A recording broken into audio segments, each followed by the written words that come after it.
that's hopeless, out there pumping, not knowing the Lord will kill you for that hocus pocus. Used to roll with niggas that cook dope with weaponry. Same ones claim they love you, I had your life in jeopardy. And I know my mother wants success for me, but that G should take a girl straight to ecstasy. Remember running with bruh, even though we did the wrong thing. My life would've been a lot different if I fell up under Rob's wing. Was too sincere for a wicked game. Shame the Lord's name, now we afflicted with pain. All I ever wanted was to be respected by stand-up niggas, not knowing that them handcuffs custom made the face. All I ever wanted was to be a gangster. Little did I know I was in danger. Decisions that I made provoked the Lord's anger. Prayed to him all the time and I was just a stranger. All I ever wanted was to be a gangster. Little did I know I was in danger. Decisions that I made provoked the Lord's anger. Prayed to him all the time and I was just a stranger. All I wanted was to be a gangster. I ain't lying, I was close to dying. Knew I wanted to live, but I wasn't trying. I was defiant, not knowing that this ain't how we live. This just how they design it. Cause when you in them streets, you get more endemic. They don't tell you gonna be on papers and on restrictions. My father said a hard head'll make a soft ass. I didn't care, I wanted fear when I walked past. In a place where a black man's blood is cheap, I thank the Lord for the day I was on Lake Street. Pissing in a cup, back and forth to court. From the DC school, I swear it felt like I cried on that fucking porch. The Lord said, my sheep, they ain't hear my voice. Asked me why I'm UPK, I told them I ain't have a choice. They said God ain't 50-50 and what's gonna come to pass. The Lord called me out the world and I started running fast. All I wanted was to be a gangster. Little did I know I was in danger. Decisions that I made provoked the Lord's anger. Prayed to him all the time and I was just a stranger. All I ever wanted was to be a gangster. Little did I know I was in danger. Decisions that I made provoked the Lord's anger. Prayed to him all the time and I was just a stranger. Go ahead. All I wanted was to be a gangster. Isupk until it hit the fan. I want power and a throne, nigga, fuck them grams. All I wanted was to be a gangster, but I was real as a righteous man. And now got the upper hand, gotta promote this brand. Correct whole multitudes until they all understand. If I can't get that crown, Lord, then put me in the hands of someone more mighty, make me this hit man. Reminiscing on the pain that was felt. Shit, I was in the jam. Shit, I needed help. But Swan was locked up and the judge put man on the shelf. Had me crying cause it felt like I was left by myself. All I wanted was to impress niggas with my grinding. Now I ain't trying to prove shit to nobody but Muhammad. Cause most these niggas lie, pump smoke. One time for the most high, he made me a cutthroat. Cause all I ever wanted was to smash my opponents. Stacking cash, not knowing it wouldn't last. Then God, I hope you accept my atonement. Cause all I ever wanted was to be a gangster. Little did I know I was in danger. Decisions that I made provoked the Lord's anger. Prayed to him all the time and I was just a stranger. All I ever wanted was to be a gangster.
Test 1, 2. 2, 2, 2. 2. All I ever wanted was to be a gangster. All I ever wanted was to be a gangster. The Lord said, confession good for the soul. So right now, all I ever wanted was to be a gangster. Little did I know I was in danger. Decisions that I made provoked the Lord's anger. Prayed to him all the time, but I was just a stranger. Little did I know I was in danger. Decisions that I made provoked the Lord's anger. Prayed to him all the time, but I was just a stranger. All I wanted was to be a gangster. And shot call to be known with them niggas letting shots off. Either that or the right hand to the top dog. Funny how we see vanity, not the lives lost. Can't be focused on a life that's hopeless. Out there pumping, not knowing the Lord will kill you for that hocus pocus.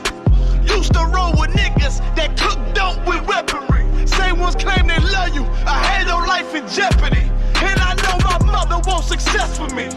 But that G should take a girl straight to ecstasy. Remember running with bruh, even though we did the wrong thing. My life would've been a lot different if I fell up under Rob's wing. Was too sincere for a wicked game.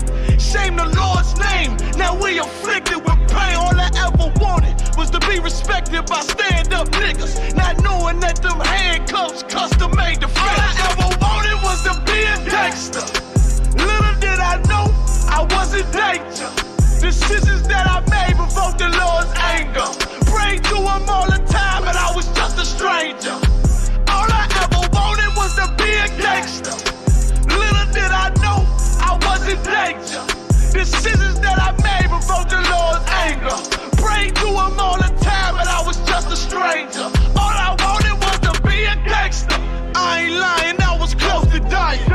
Knew I wanted to live, but I wasn't trying. I was defiant, not knowing that this ain't how we live. This just how they design it. Just when you in them streets, you get more endemic. They don't tell you gonna be on papers and on restrictions. My father said a hard head'll make a soft ass. I didn't care, I wanted fear when I walked past. In a place where a black man's blood is cheap. I thank the Lord for the day I was on Lake Street. Pissing in the cup, back and forth to court. From the DC school, I swear it felt like I crawled on that fucking porch. The Lord said, my sheep, they ain't hear my voice. Asked me why I'm UPK, I told them I ain't have a choice. They said God ain't 50-50 and what's gonna come to pass. The Lord called me out the world and I started running fast. All I wanted was to be a gangster. Little did I know I was in danger. Decisions that I made provoked the Lord's anger. Prayed to him all the time, but I was just a stranger. All I ever wanted was to be a gangster. Little did I know I was in danger. Decisions that I made provoked the Lord's anger. Prayed to him all the time, but I was just a stranger. Witchcraft. Can you swap, sir?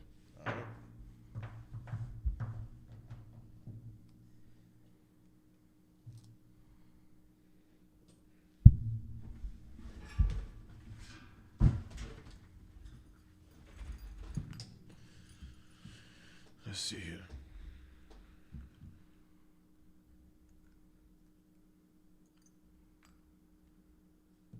Of course, this don't want to work now.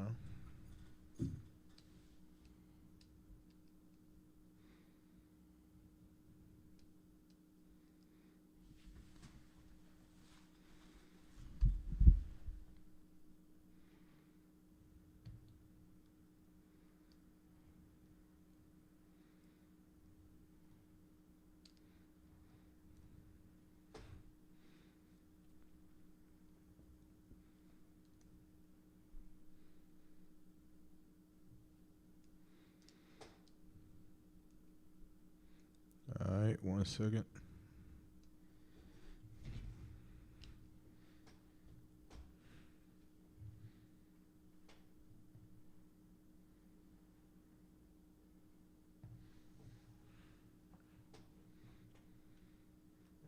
All right, we good to go? Cap. We live? All right, we the Isupk, the Israelite School of Universal and Practical Knowledge, start out at 1 West, 125th Street, Harlem, New York, under Commander General Yohana. You understand? We are the true priests and prophets of the Lord who come out here day in and day out to teach the truth about these Bible prophecies, what happened in the past. You know, understand who we are as a people, what we should do, what we should not do, so on and so forth. And of course, since 1969, your Christian pastor has sought it beneficial to fight against us. Right. You understand? They have sought it more right to go against righteousness rather than to fall under order under Christ. That's right. You understand? And of course, hearing that, you may turn your head or squint your eye at the thought of even the fact that your Christian pastor could be the man who led you away from Christ. But the truth in the matter is this: every last single one of the Christians in this country are getting ready to celebrate the holiday that is in commemoration of the slaughter of their brothers. Right. You understand? The Native American Indians. When being a Christian or Christ-like or whatever name you want to put on that disgusting religion, when being in that religion, when going to church every Sunday, clapping your hands and singing and dancing and praying out loud and catching the Holy Ghost and claiming to love one another, even the people who are slaughtering you here in America, you claim to have so much love in your heart, but yet you are going to go party and feast and celebrate a holiday that is in remembrance of our oppressor slaughtering the Native American Indians. That's right. Now, how could you even be a Christian and do such a thing?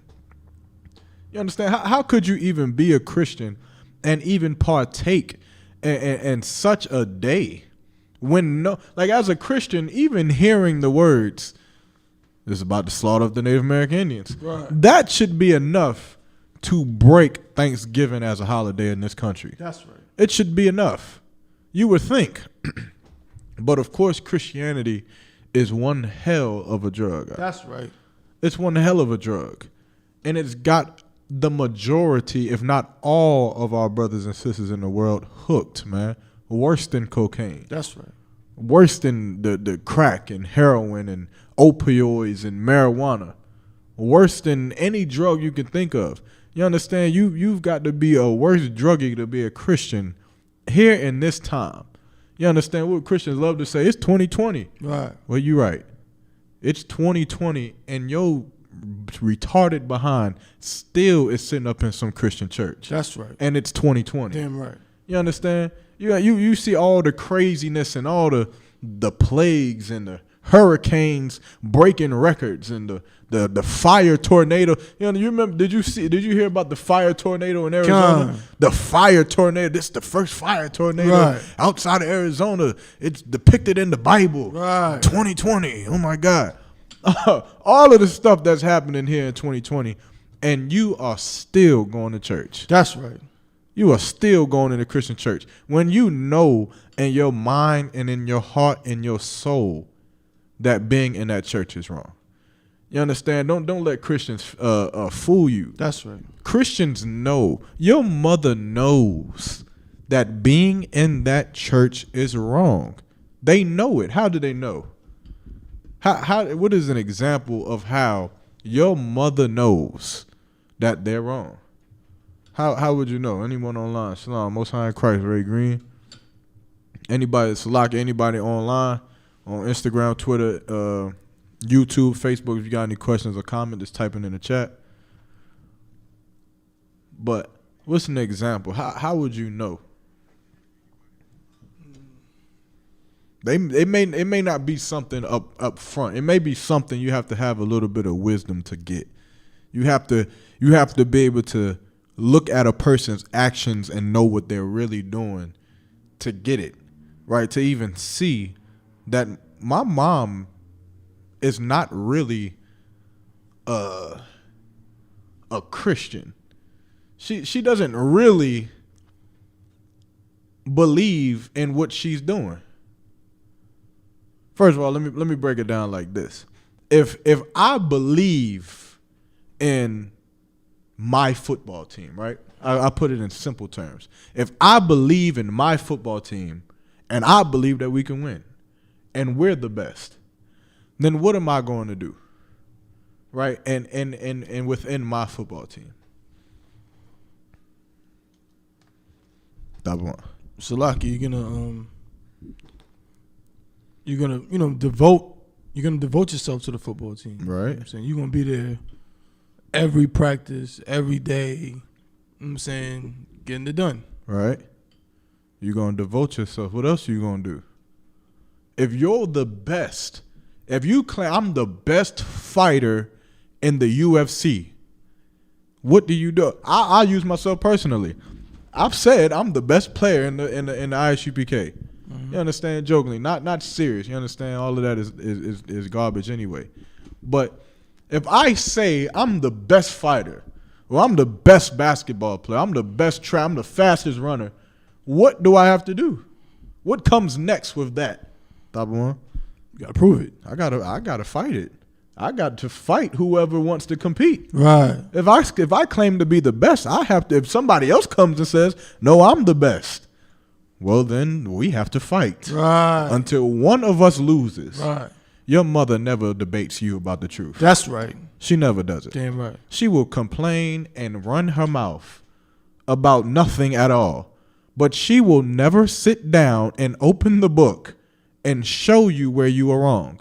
Because she knows that she is wrong. Right. She knows that she is wrong for even being a part of something that she cannot even defend. Right. Your uncles, they know they're wrong for being a part of something, to claim to be a Christian, but you cannot defend it. You understand? Imagine being a football team who's claiming to be the champions. Right. Who's claiming we're the best, we're the Super Bowl champions, and then here come the Pittsburgh Steelers saying, and then you never battle. Right. You never step on the field. You just, now what y'all saying is wrong, right, and we're the best. Right. And they're out there like, well, come on. Let's get on the goddamn field, right, and let's see who's the best. Right. But they never do it. Because deep down, they know that their whole life has been a lie. That's right. Their whole idea of God has been a lie. It's been incomplete. They don't know. They know they've heard about Native American Indians and dying and Thanksgiving and somehow it's all core. They've heard it before. Your mom's not an idiot. Your father's not an idiot. Your friends aren't idiots. They've heard it. They live in the same America that we live in. They got the same internet that we have. They've heard it. And they know that there's something that is going to pull them to disregard the Native American Indians, to disregard the history, which entirely means that they are going to disregard this Bible. Right. Because they don't have, you understand, what we always say is they have a lack of righteous leadership, man. That's right. You understand? They don't have men in the Christian church who was going to go into them scriptures and break down those high holy days that's in the Bible. Right. Like the Feast of Dedication, the Feast of Hanukkah. Right. Things that actually are not vain. You understand? Have some meaning, is glorifying the Lord and glorifying our people as a whole. They're not going to go and show you those things. They'd rather you celebrate what the white man tells you to celebrate. They'd rather you go out and celebrate Christmas and tell you that it's about the birth of Jesus Christ, but never show you that in the Bible. Right. You understand? That right there should be enough for a Christian to say, what the hell is going on here? Right. How the hell do I got a Christmas tree with lights up in my house, and then some niggas on the corner shows me in the Bible where it says that them same Christmas trees with the lights on it is an abomination unto the Lord, but the pastor is telling me to do it. But the pastor has the Christmas tree in the church. The pastor is gonna celebrate Thanksgiving, and you can simply go on Google and type in the real meaning of Thanksgiving, the origins of Thanksgiving. Where did Thanksgiving come from? What is it about? And it'll tell you that it's about the slaughter of the Native American Indians, man. It'll tell you about how wicked and disgusting our oppressor really is. that he had to lie and create peace treaties. And if I'm not mistaken, I'm paraphrasing, but one of the stories is that he pushed the Native American Indians into what you would call back then, well, today we would call like a reservation. Sure. Back then, they pushed them into a territory in America and then made a peace treaty. Meaning what? They forced them into an area in America and said, okay, as long as you don't cross these borders and hunt and, you know, set up camp and, you know, build tents and, you know, search for new land, as long as you don't come out of these borders, then we won't go to war. And then, as the Native American Indians were asleep in their territory, following what the peace treaty said, as they slept in their tents, the so-called white man comes up with his military, with his army, and I think he shoots off a gun. Right. And as the Native Americans come out of their tents, they slaughter them all. Right. They kill them all. And then after that, after the Native American Indians have been wiped out and slaughtered to half the piss, they hold a feast. That's right. With the remaining Native American Indians. Right. Can you imagine? Can you imagine someone coming into your home, killing your mom, killing your brother, killing your little sister, killing your dad, killing your grandma, and it's just you and your cousin left? And the next day, the killer comes back to your home with a bunch of turkey. Wow. And a bunch of cranberry sauce and mac and cheese and wine and whatever the hell you want. And he says, you know what? We going to hold a Thanksgiving dinner. Y'all come to the dinner table and sit with us. Right. Can you imagine that? Can you imagine how disgusting that would make you to sit at that same table? That's right. And if you can, then you should look at every Black, Hispanic, and Native American Indian with the same disgust. That's because right. Because they're doing the exact same thing. What? You should never sit at the table with a Thanksgiving dinner knowing even half the knowing of information that you've learned just from Google alone.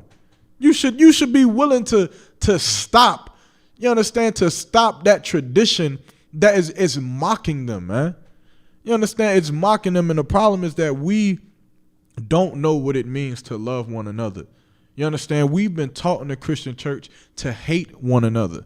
That's why hate is so prevalent in the Black community. Right. It's very common for a mother to hate her son. Right. It's very common for a father to hate his wife, or for a wife to hate his father, or for the nieces and nephews to hate. It's very common for, I just don't like the nigga. Right. That's a common, you would think that's like, but for what? Like, what did he do to you? Right. Nothing. I just don't like it's very common because we never loved one another here in America. Right.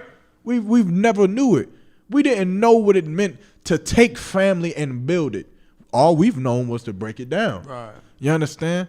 Because we've learned from our slave master. And our slave master, since we got off them ships, have been trying every way to break us down.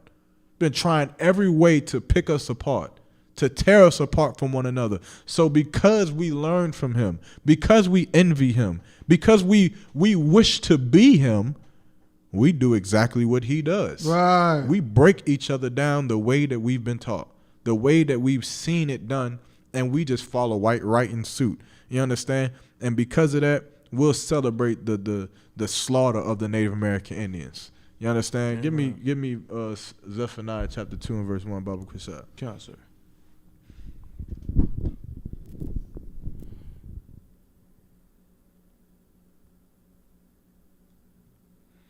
Okay. Go ahead. The book of Zephaniah chapter 2 and verse 1. Uh-huh. Gather yourselves together. Yea, gather together, O nation not desired. O nation not desired. This is talking about, you understand, a group of Blacks, Hispanics, and Native American Indians deciding that this year and for the years to come, we're not going to have a feast on this day. Right. You understand? We're not going to have a feast even in this week. You understand? To combat, to spit back into the face of our oppressor who spits in the Native American Indian face. Right. You understand? Like I said, it's 2020 and they are still on reservations. That's right. Can you imagine? Can you imagine how dumb you have to be to not realize that it's 2020? You're right, with your big mouth. Right. And there's still a people on reservations. Right. Do you know what a reservation is? Do you know how they were created, how they got there? And there's people still being forced to be on reservations. That's a problem. There is no Thanksgiving. What the hell could we be what the hell could black people be thankful for any goddamn way? Right. You understand? With the abortion rate, with the death rate of our community, with the number of AIDS and HIV running rampant in the black community, with the number of COVID. You understand? COVID is killing us, dropping us like flies. Right. And we're going to sit at a table and be thankful that we ain't got hit yet. Good night. You imagine how selfish you have to be, how selfless you have to be, Salakia, to be so thankful that you have survived this long. Right. You understand? There ain't nothing to be thankful for. There's absolutely not one thing to be thankful for. You understand? Not even your old disgusting, filthy life that you've lived and wasted all 37 years of your life. There's nothing to be thankful for. Why? Because if the Lord was here to judge, if Christ was here to judge us for the things that we did, then damn all of us would be dead. So what are we thankful for? That he's given us a chance and we still fail every time? That he gives us a chance every year to not celebrate Thanksgiving and we fail every time? That's what we're thankful for? We're thankful for every day we don't die for smoking a blunt and we continuously fail every day. Right. Every time. Every time our babies go into churches and they're not molested, and we continuously fail by sending them right back. Is that what we're thankful for? Are you really that stubborn that you're going to sit at the table and be thankful that my baby didn't get molested this year going into that Christian church? Right. And then try again next year? You're going to try again? You're going to go back to the wicked things that you've done? You understand? There's nothing to be thankful for. That's right. There's only things to be hoped for in the nation of Israel, man. Hope that our brothers and sisters will stop dying in the streets. Hope that our brothers and sisters will stop selling drugs and being drug abusers. Hope for our homelessness in our communities to be at zero. Hope for us to have a nation again, a name again, a culture again, a people.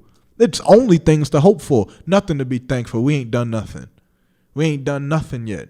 You understand? We just getting started. That's right. And we're going to start by not celebrating this disgusting, wicked holiday called Thanksgiving, man. That's right. You understand? Read what you got, Baba Kashar. Con.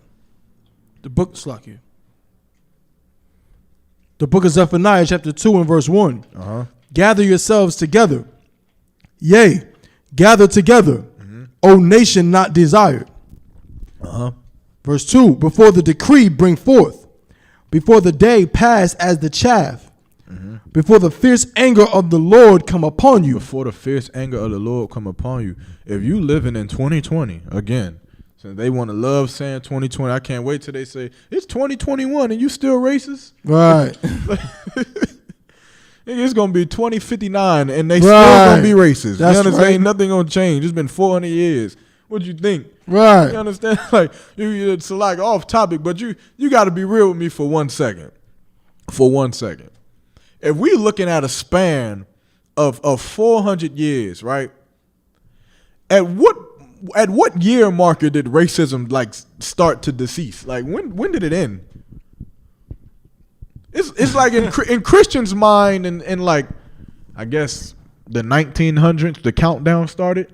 Right. In their mind it's like 1901, racism starting to end now. Right. Damn, it's 2021 and you still a racist? Right. It's been 121 years and you still a racist? Like, when did the countdown start that racism was ending? Good night. It never started.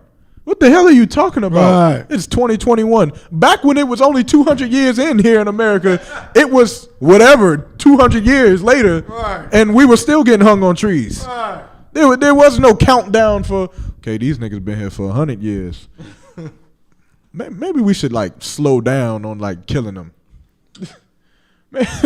maybe we should just slow down on like the genocide and all the ruthless murdering of these people. Right. That conversation never happened. That's right. You understand? Of course, your Christian pastors made you retarded. You Right. understand? Salakia made you very vile and docile in your own mind. Of course, he's turned you into something that's very disgusting. But let me just be real with you. The countdown for the end of racism has never started. It hasn't started yet. You understand? There is no countdown. Racism, of course, is at an all-time high in America, which is why our condition in America is at an all-time low. You understand? The two and two go hand in hand. You look at black people's condition in America and you say, damn, we worse than we've ever been. Well, it's because racism is higher than it's ever been. Just because it's not in your face. You understand? Just because it's not being thrown at you, we're not being hung from Salagi. Some of us are still being hanged from trees. But just because it's not pushed and admired in your face as much as it used to be, you got to look at the number of people who voted for Trump. You got to look at the number of people who know that Donald Trump is a pale-faced, bona fide racist man who is against African Americans and who is against the Native American Indians and is against the Mexicans. He's bona fide and patriotic as hell and proud to be a racist. And look at how many people have voted for him. Right. Think about that. Don't get blinded by all the people who says Donald Trump. Donald Trump. Right. Don't get blinded by those particular ones who is, I don't like Donald Trump. I got black friends. To hell with that. You understand? I remember a quote. I'm gonna quote Muhammad Ali, one of my favorite athletes to ever live.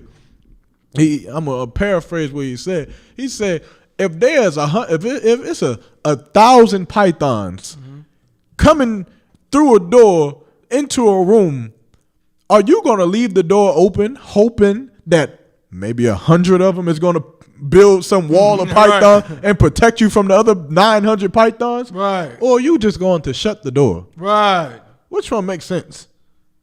I got a friend. She's white, but she's cool. How many black people have died who said the same thing? Have you not learned? How many of us were in slavery, running around with the white boy on the plantation, growing up with him, thinking that I got a white friend. Right. And then he's the one that hangs you. Right. He's the one that whips you. He's the one. How many movies have you not? Like, it's not in the movies for no reason. Right. It's there because it happens. These niggas grew up with white people. They thought that they were friends. Right. You stepped out of line, so of course he told you or had to show you who you were to him. Right. You understand? I remember back in high school, at Jordan High School, they were one of my teachers. She did a Tawab lecture on racism. And I actually think that her name was Miss Telemack at Jordan High School, black lady. And she did a Tawab lecture on racism. And she gave a story of a black female and a white female. They were both friends. They grew up together, was great friends with each other. And they grew up in the same company. Now, mind you, I don't know if this story is real or if it was a fictional just to make a point. I don't know. But I remember the story. And it could definitely be real. And she made the point Salak, she didn't make the point, but she basically told the story that they grew up, moved up in the same company. I'm not quite sure if like the white woman's family owned the company or whatever, what so have you. But the black woman was applying for a job, right? It was like a higher position who was going to put her in a high place in the company or something like that. And it ended with the white woman not giving her friend the job. Right. And the moral of the story was that they were friends. Like, even though she didn't give her the job, she still wanted to be friends with the black woman. Right. But she knew that she couldn't put her above herself. Right. Because that would transform the power from her and her family and give it to some niggas' family. And their family They wouldn't having that. They couldn't do that. You understand? Her father wouldn't allow something like that to even take place, which is very wise for them. Okay. But it's very ignorant to us to believe that you still have a chance. Right. It's very ignorant to believe that somehow this race of people, whether they're your friend, whether they're your stepmother, whether they're your stepfather, whatever you call them, that they are going to be so selfless that they are going to put themselves beneath you. Right. You have to imagine. Imagine the CEO of BP going outside one day saying, you know what, I've been rich for so long. I'm just going to go find some nigger. Right. And I'm going to hand him the title deed, whatever the hell you call it, ownership of BP as a corporation. Right. Imagine that. Imagine that. Imagine that happening. Then we have a black gas station. Then we have, you understand? Oh, Salaki.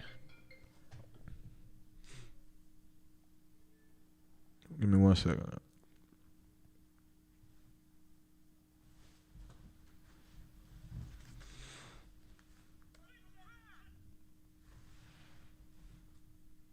Just let me know when you're ready, bro.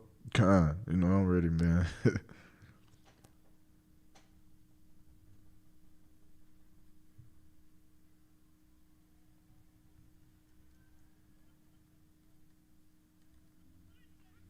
You understand, Salaki?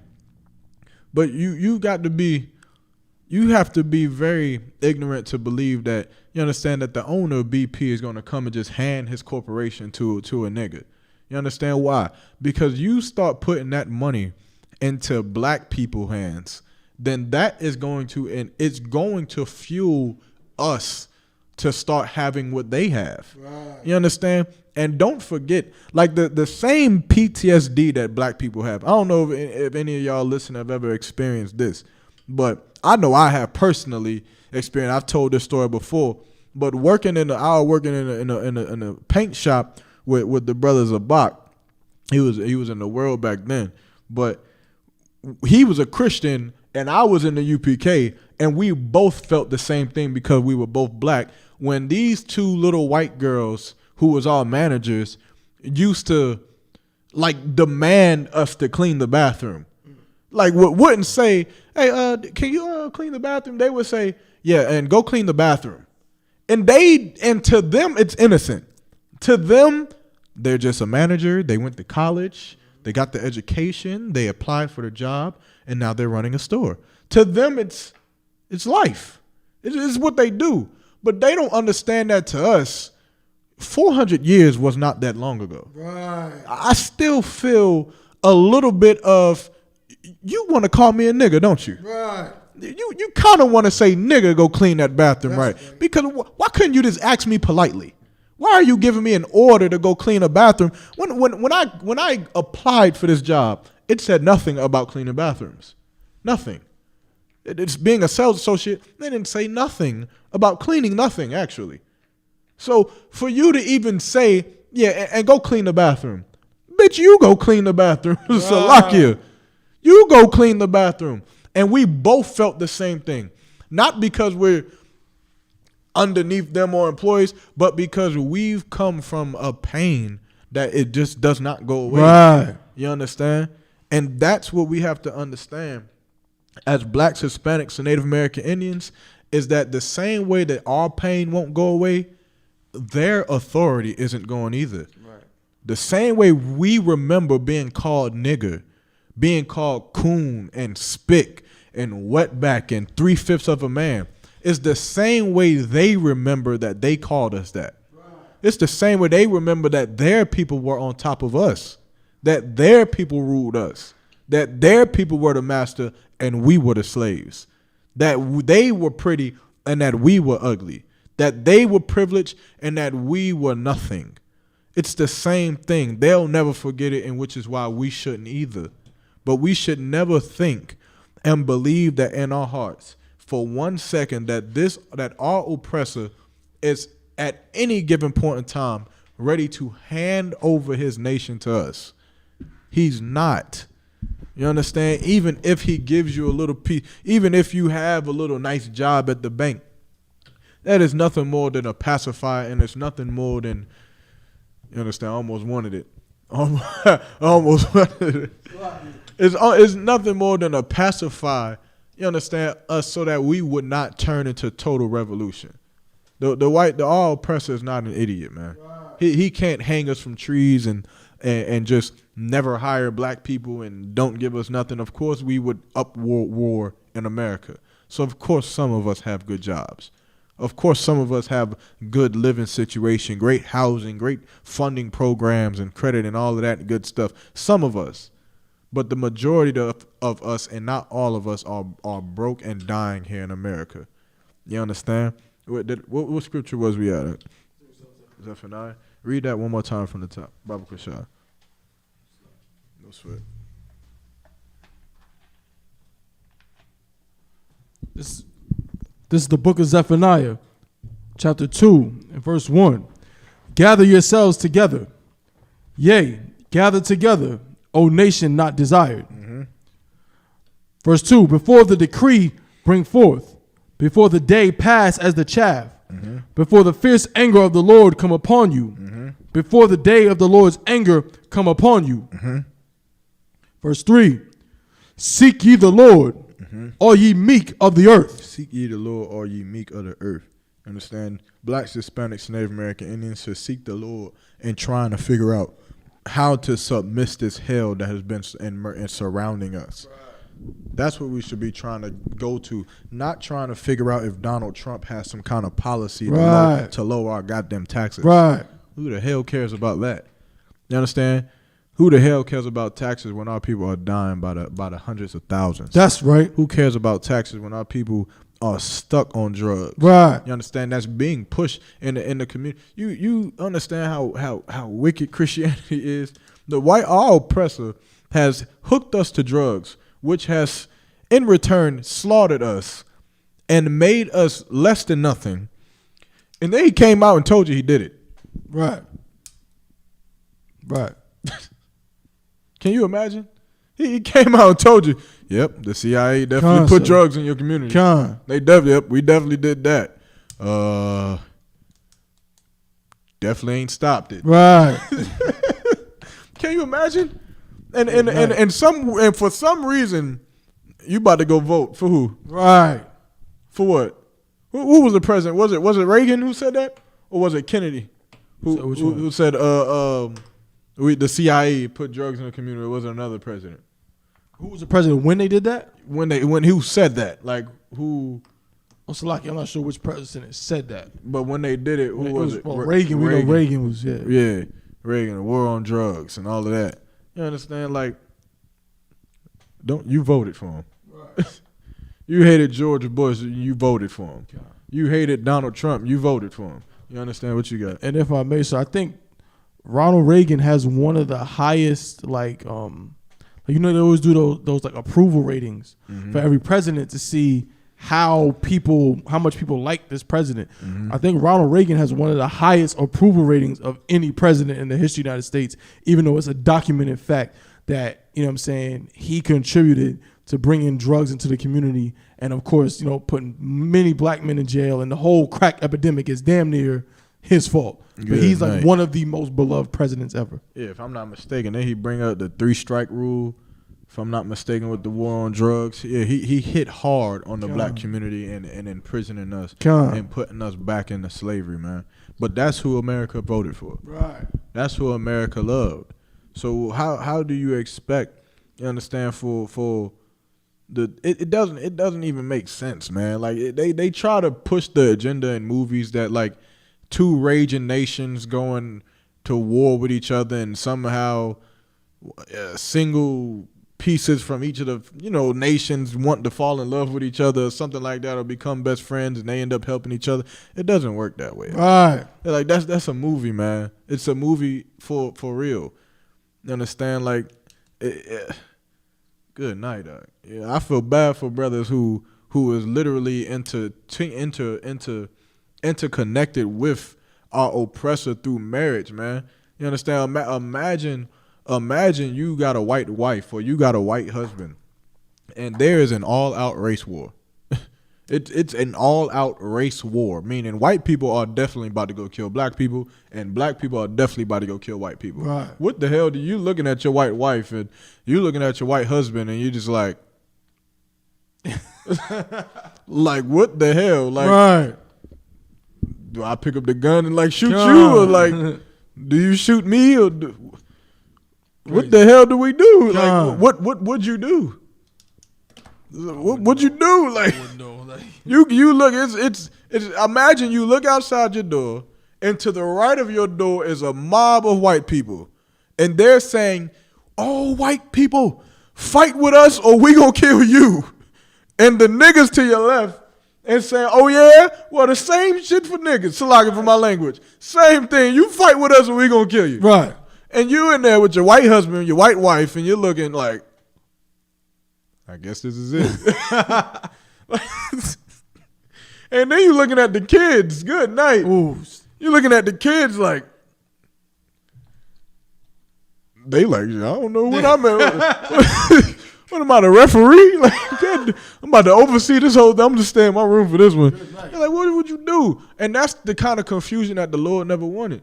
And so why do you think that if you can see that and understand how much nonsense that would be in that day, then what makes you think that the Lord wanted any kind of relationship with their people?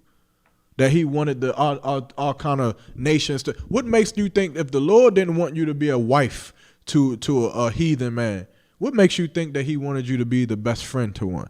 What makes you think that he wanted you to be to love them in any way? Because at any given point in time, your interests can collide. Right. If you decided to one day love your people. That's right. The way that it works now is that you don't love your people, so it doesn't really matter. Damn right. It doesn't matter. Like, we understand this, kind of, I'm going off topic, but the points are so heavy because we understand this concept with anything else, like gang violence.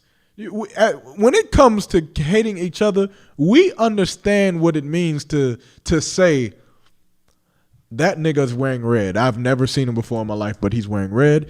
And some other niggas who wore red, probably wasn't him, but it was some other niggas who wore red, killed some of my niggas who was wearing blue. Right. I don't even know the nigga, but he was wearing blue. And so because you wearing red, to hell with you. Right. I can't get down with you.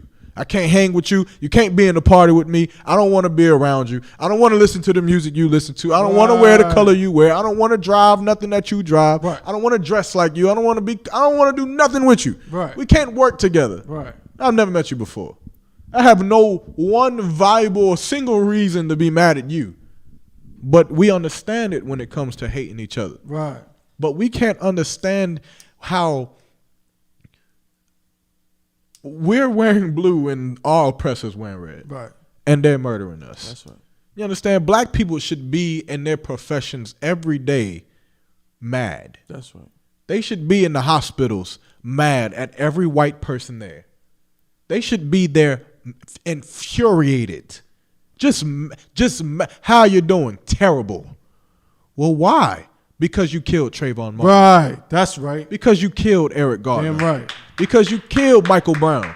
I'm infuriated. Right. You understand? And she's gonna say, well, I didn't do it.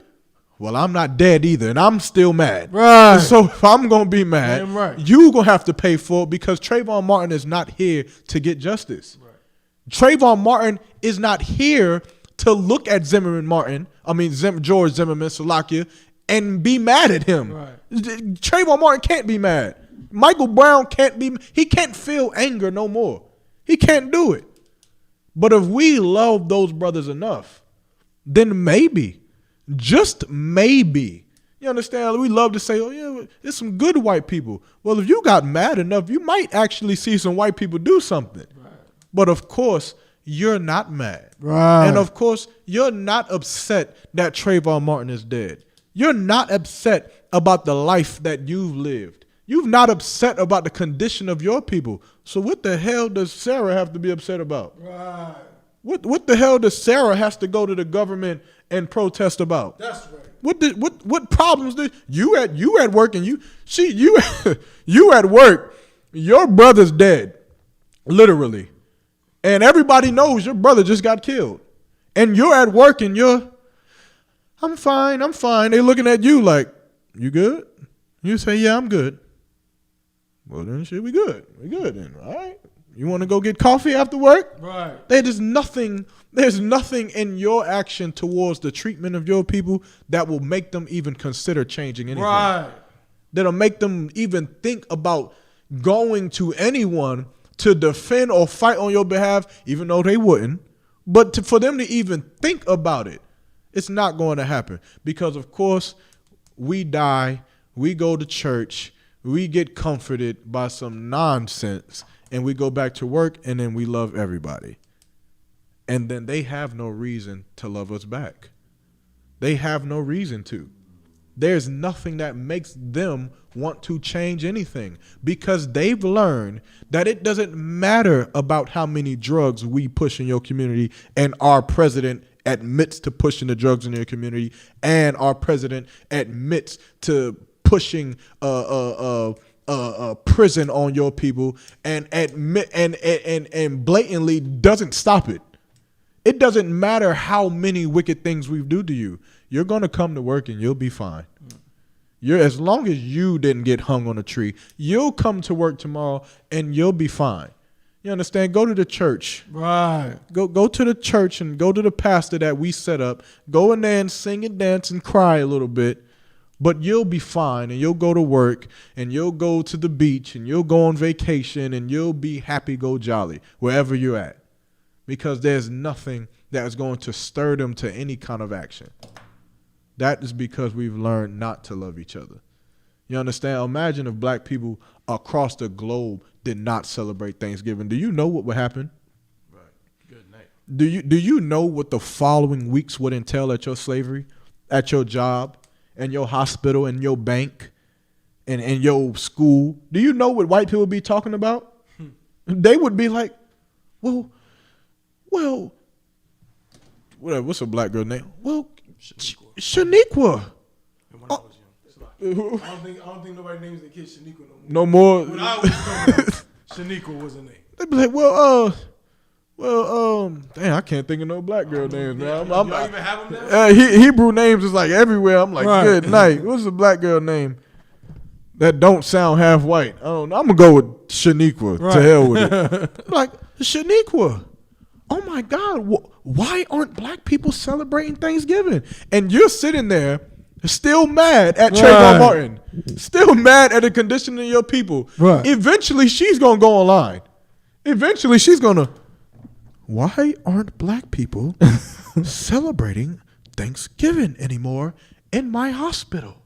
And she's going to find articles of none of the black people and none of the hospitals are celebrating Thanksgiving. Right. And none of the banks. It's not, what is going on? What's wrong? Oh my gosh, what's wrong with Thanksgiving? And she'll look it up and she'll do her research and then she'll finally see what's wrong with Thanksgiving. She'll see how disgusting it is to celebrate that wicked holiday that your Christian pastor is teaching you to celebrate to this day. And then maybe, just maybe next year, whenever this dreadful holiday is, if we make it there, then maybe you'll go to work next year and you won't get a happy Thanksgiving. Maybe they'll respect you enough. Maybe they'll have some respect for you and your people to not mock and spit in your face by coming to you and saying happy Thanksgiving when they know it's about the slaughter of your people. When they know it's about the slaughter of the Native American Indians. Maybe they'll have some respect because they'll know that if we say happy holidays and happy Thanksgiving to these people, they're going to have a problem with it. And it's going to make work uncomfortable. It's going to make living in the neighborhood uncomfortable because they're not going to want to just be happy, go jolly with us as long as we continue to spit in their face and say happy Thanksgiving, mocking the brothers and sisters that we slaughtered. Then maybe they'll stop. We wouldn't have a problem no more. It wouldn't be no more thing. If every brother on earth heard happy Thanksgiving, happy holidays, and just looked at them like, and just stared at them maybe they would just not say it no more. Right. It wouldn't be a problem. It wouldn't be no more happy Thanksgiving. They'll just keep it to themselves. Right. And God knows what will happen. You understand? But at least we would know that as a nation, we are starting to show, you understand, the power and trusting in the Lord and loving one another, man. Coming back to the Most High and doing what he said in these scriptures, coming back together, reuniting ourselves with our Native American Indian brothers.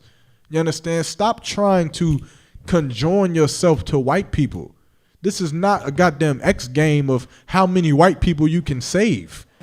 White people, let me tell you something. White people are not living on reservations. Every Christian should repeat after me.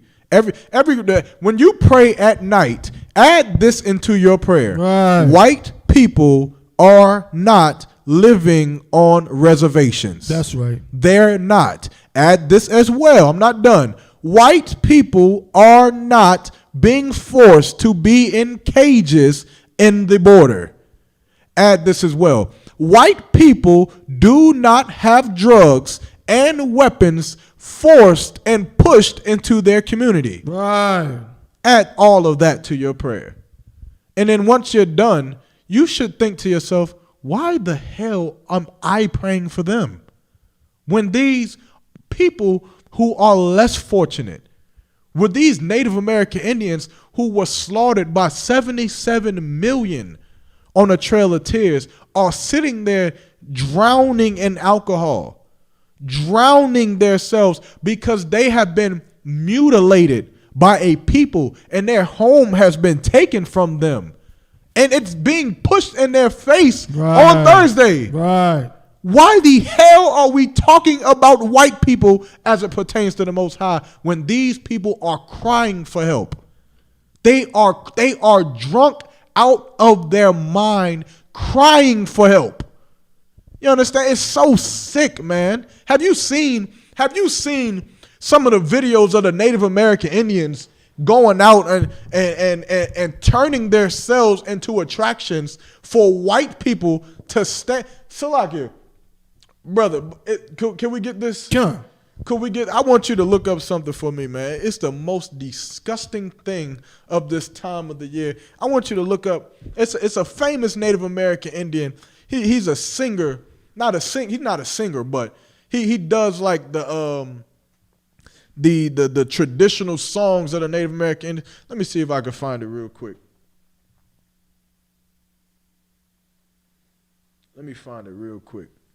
Of course, if anybody got any questions, comments on the live, on Instagram, Facebook, Twitter, YouTube, just type it in the chat.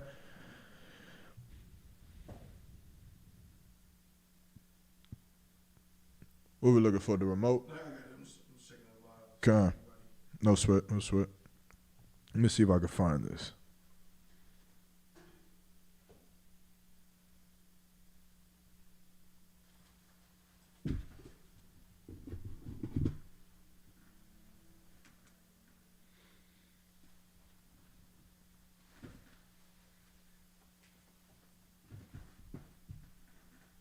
I think I found it. I think his name is Walk. I can't say this. All right. You're just going to have to follow with me on typing it. It's like Wakwaniki.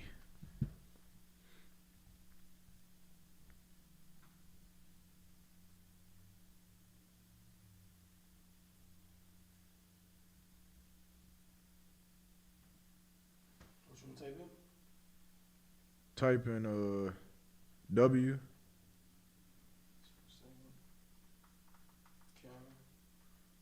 Let me get back to it. I'm at WUA.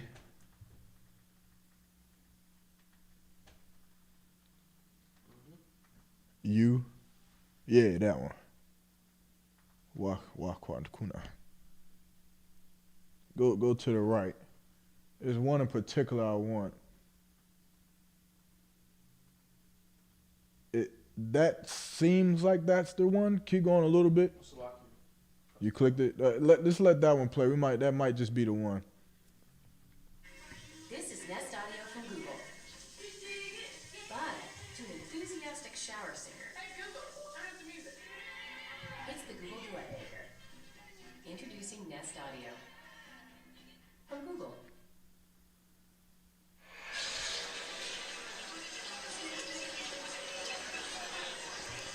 Nah, this is not the one, but that's good. You can just leave it on that one.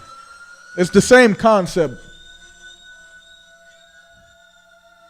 Right. I want you to watch this, and then I just want you to understand how disgusting this is.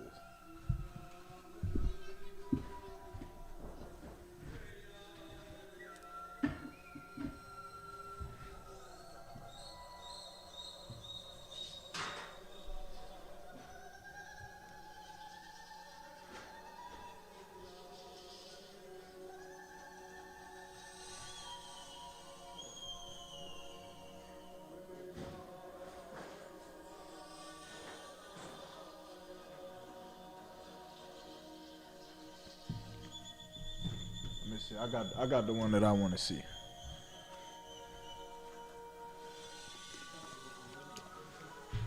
Let me see if I can just put it on the screen. I got the one that I want to see. I'm gonna see if I could just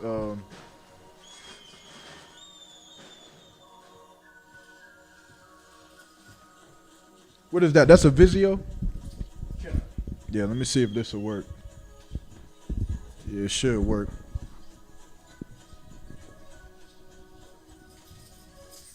This is the one I wanted to see.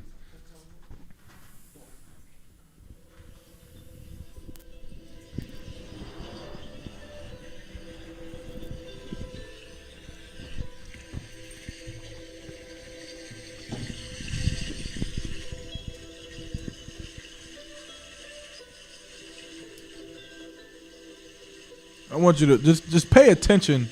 Don't look so much at him. Just pay attention to around him.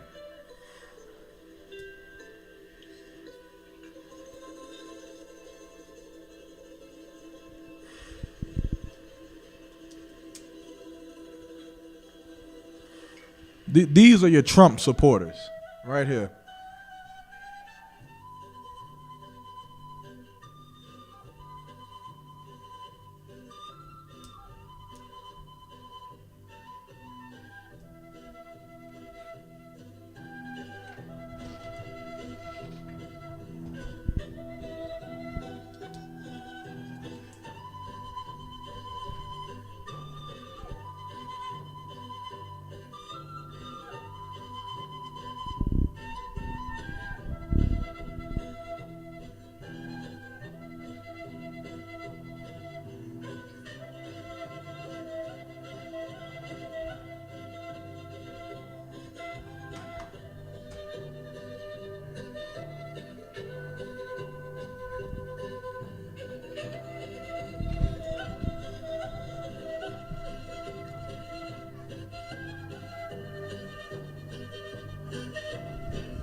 Your Trump supporters.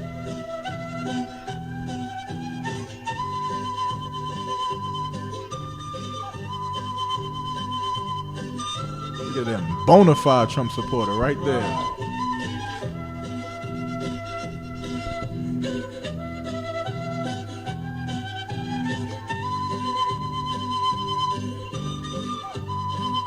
right, go ahead, mute it. You can mute it. You can let it play, but just mute it.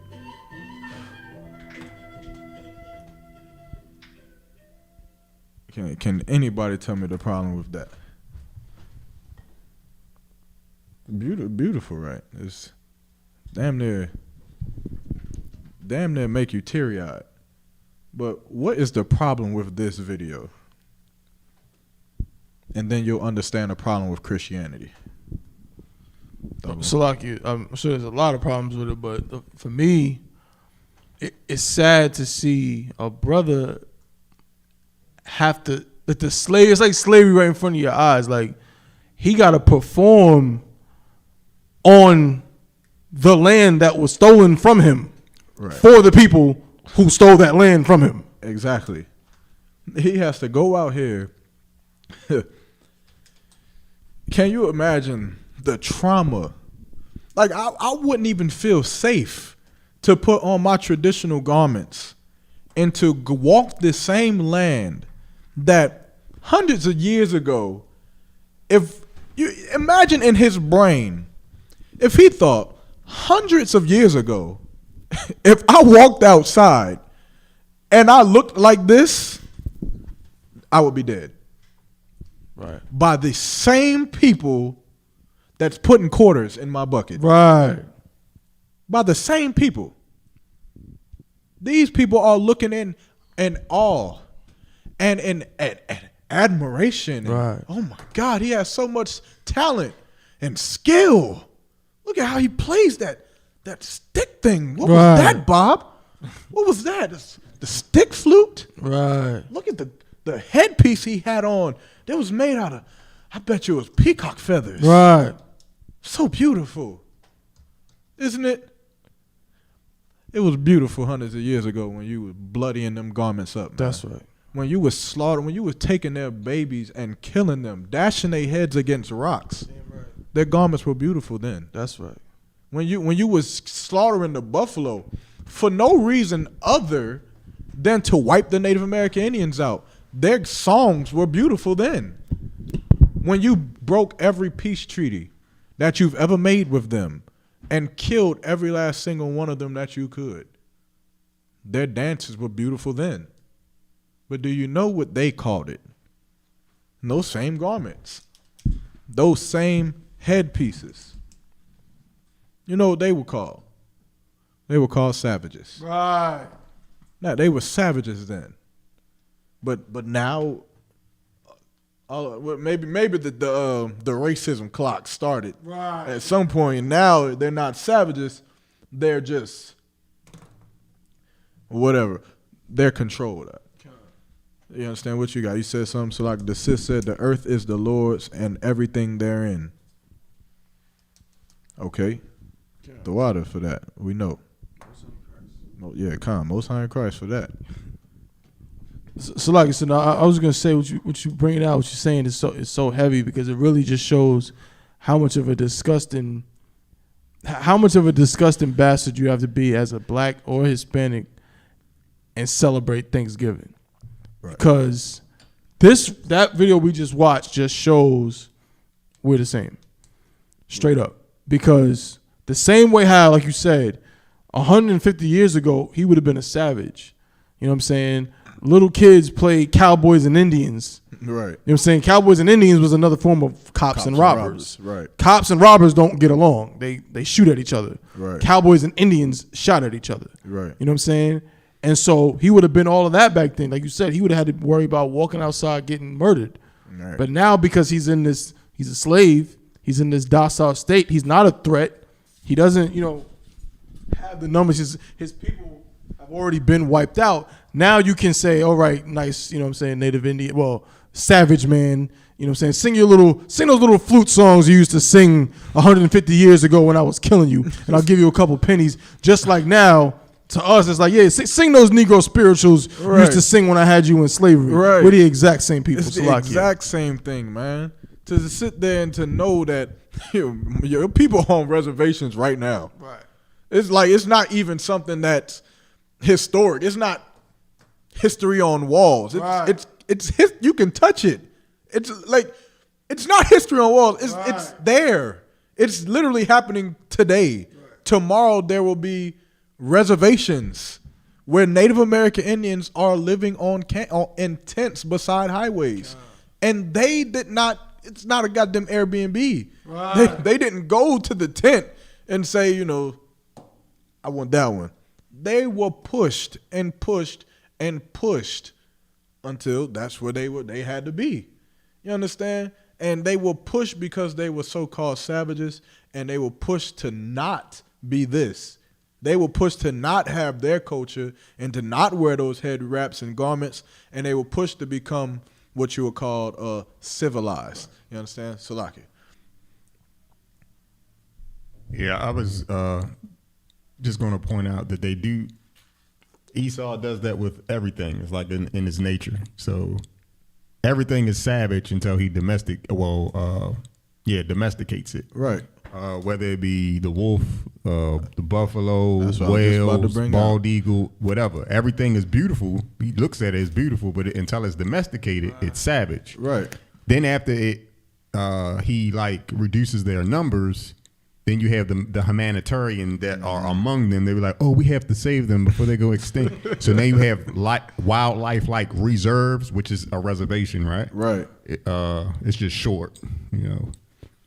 Wildlife reserves, they put wolves or whatever's going extinct, but they own it. Right. So it's beautiful then because they can control it. They can, you know, when it's not something that they can control, that thing is not beautiful anymore. Exactly. So what we're looking at is like domestication of, you know, different peoples. Right. Once they domesticate them, then they're you know, they can enjoy whatever it is that they offer with inside of their culture. Right. The other thing that they do is that they set up, when they kill things, they're the only people I know that I've studied that like stuff animals. You know how they stuff animals and they put them up on walls and plaques and stuff like that? It's some type of psychosis where they got to look at what they've like They killed. killed. Taxidermy. Like, right. So Right. the reservations are like that. Okay, I destroyed you. The reservation is there. Okay, we can look and we can see and Right. what we've conquered or whatever and Right, still that's- enjoy it. And that I'm coming to you real quick, but that's exactly what I was getting to next. It's like they will go out in the wilderness and they will see a lion, and because the lion is wild, that mug is not beautiful. Right. It is a beast. But when they get to capture the lion and cage it, then the lion it's no longer you know, so much a ferocious beast. It's something majestic and beautiful to gaze upon because, like again, like the brother said, they've already captured it. You understand? Now the problem with that, you understand? Of course, lions and animals and things like that, of course, are going to be domesticated. Well, not domesticated, but they humans. So like to paraphrase, we control them. You understand? We have power over animals. But the problem with what's going on here with the Native American Indians and what has gone on with blacks, Hispanics, and Native American Indians as a whole is that because of our religions, we have ignored the fact that we've been domesticated and we've just gone back to loving them. We've ignored the fact that, you understand, they've destroyed our people and have fed us nonsense, and then we just go right back to just loving them. Instead of realizing, hey, hold on. We ain't supposed to be living in no goddamn tent. Right. My great-great-grandparents used to run this. You understand? Right. We used to own this. Ain't no way in hell we over here living in a goddamn tent. Beside a goddamn highway at that. Like, damn, you couldn't even give them a peaceful place to live? You put them in a tent beside highways? Christianity would have you love them. You understand? Would have you forgive them for those actions and for those crimes when the Lord did not say to forgive them. You understand? There is nowhere in the Bible where the Lord said to forgive them for those actions, and everywhere in the Bible does the Lord condemn them for those actions. What you had, Thabon? Salaki, I was gonna, piggyback off what you and the brother was saying. It's like, even right here in Durham, right? You know what I'm saying? Of course, me not being from here, like I just found out about this, but a couple months. Huh, what? I know what you about to say. Go ahead. Not too long ago, we went out to Stagville. Oh, Con. We went out to Stagville, which was at one time one of the largest slave plantations in North Carolina. Right. You know what I'm saying? And I remember we was there and we looking at, and it's like they would like advertising like this was the slave quarters and this was the big farm. Please, who was your tour guide? Was they Judah? Was they Esau? It was straight up. It was two little white girls. It was two Edomite. Like you would imagine. Like I would not take that job. Right. I would not do it. Like imagine that you slaughter a people, enslave a people, hang a people. And I'm like, hey, come on, nigga. Let me show you what I did. Right, exactly. Let me show you where I kept your people at. Come. Hey, Sarah, bring the old nooses out, the old hay yard. Right. And, wipe the blood stains off. Let's show these niggas what we used to do. Right. Understand? I wouldn't even want to take. I would feel so like I'm not even about to go near a goddamn slave plantation if I'm a so-called white man or woman, because if I get caught by a nigga, they liable to get so mad. But that's like if I may, that's what Captain I thought was saying. Mm-hmm. He was like, they present this like, oh, this is for anybody to come see history. He's like, no, it's not for us. It's for them. This is still here so they can teach their little, and we seen it. Here we are, 6, 7, you know what I'm saying, black Hebrew Israelites walking down the things, like looking at all this history and reading up on stuff. All you would see would be like Edomite couples or Edomite grandfather with his little grandson walking around.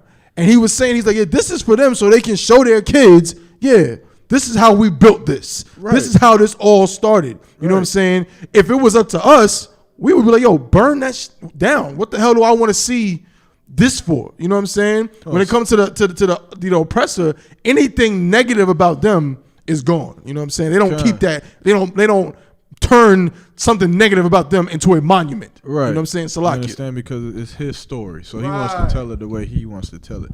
You understand? But the sis said, can you stop saying God's name in vain?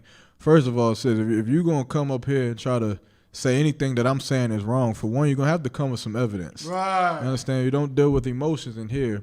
Second of all, let me help you out. God is not a name of nobody that you or I know. That's not his name.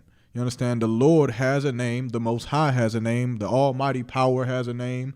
The One Holy One has a name. Whatever name, title you want to put on him, he has a name. Right.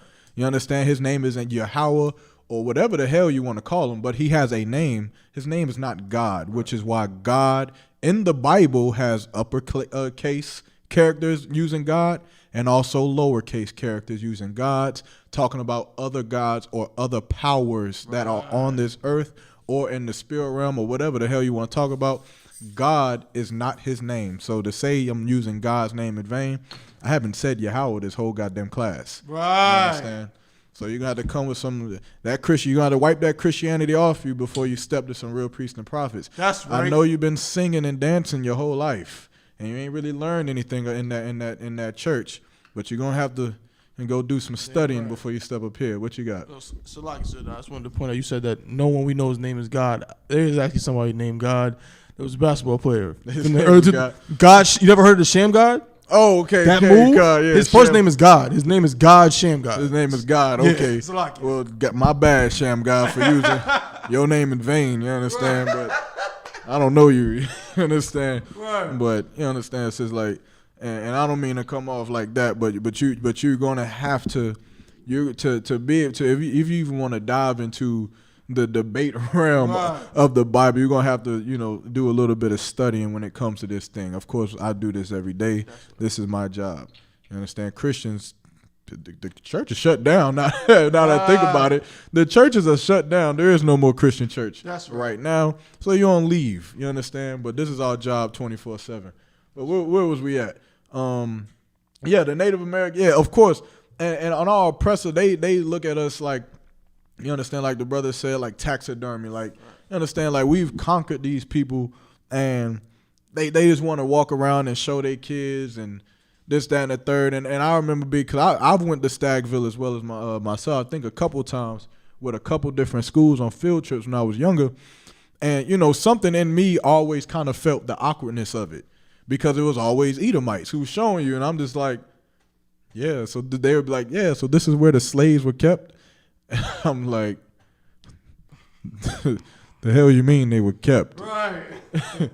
Like, I keep my boxes and drawers. Right. What the hell you mean this is where the slaves was kept? Like, you forget you the wrong color. Right. That's right. You the wrong color of skin tone to be talking to me like this. This is awkward. Like, I'm looking around like, don't nobody else get this? And of course, nobody else even understood it. Whether we was too goddamn high to care, whether we was too drunk off of Christianity to even realize what has been done to us, whatever the case may be, we didn't even care about our own slavery. Now here we are again in 2020, and we don't even care about the Native American Indian slaughter, about them dying, by the millions, by the massive millions. We care more about the punk, retarded Holocaust, the low down, disgusting, who gives a damn about 6 million, whatever. Right. Like, who cares? 6 million?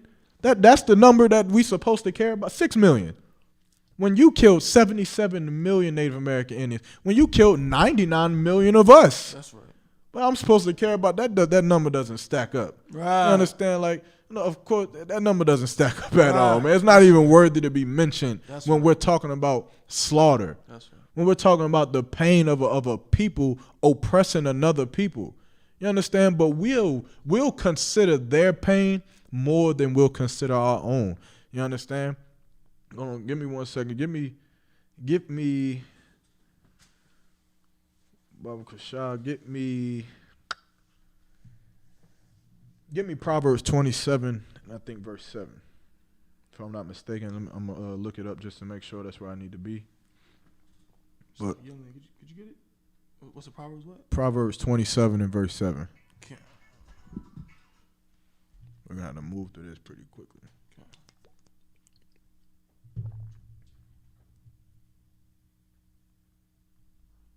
You said 27. Might be verse 6. I think it's verse 7.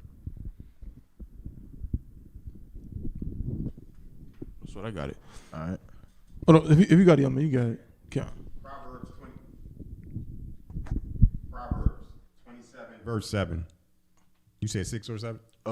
Start at verse 7. See, what is that? I'm getting there, but just The full soul loatheth. Yeah, that's Okay. what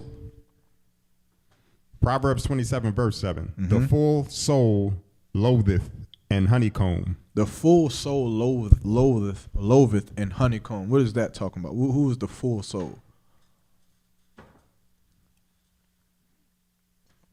Top of one.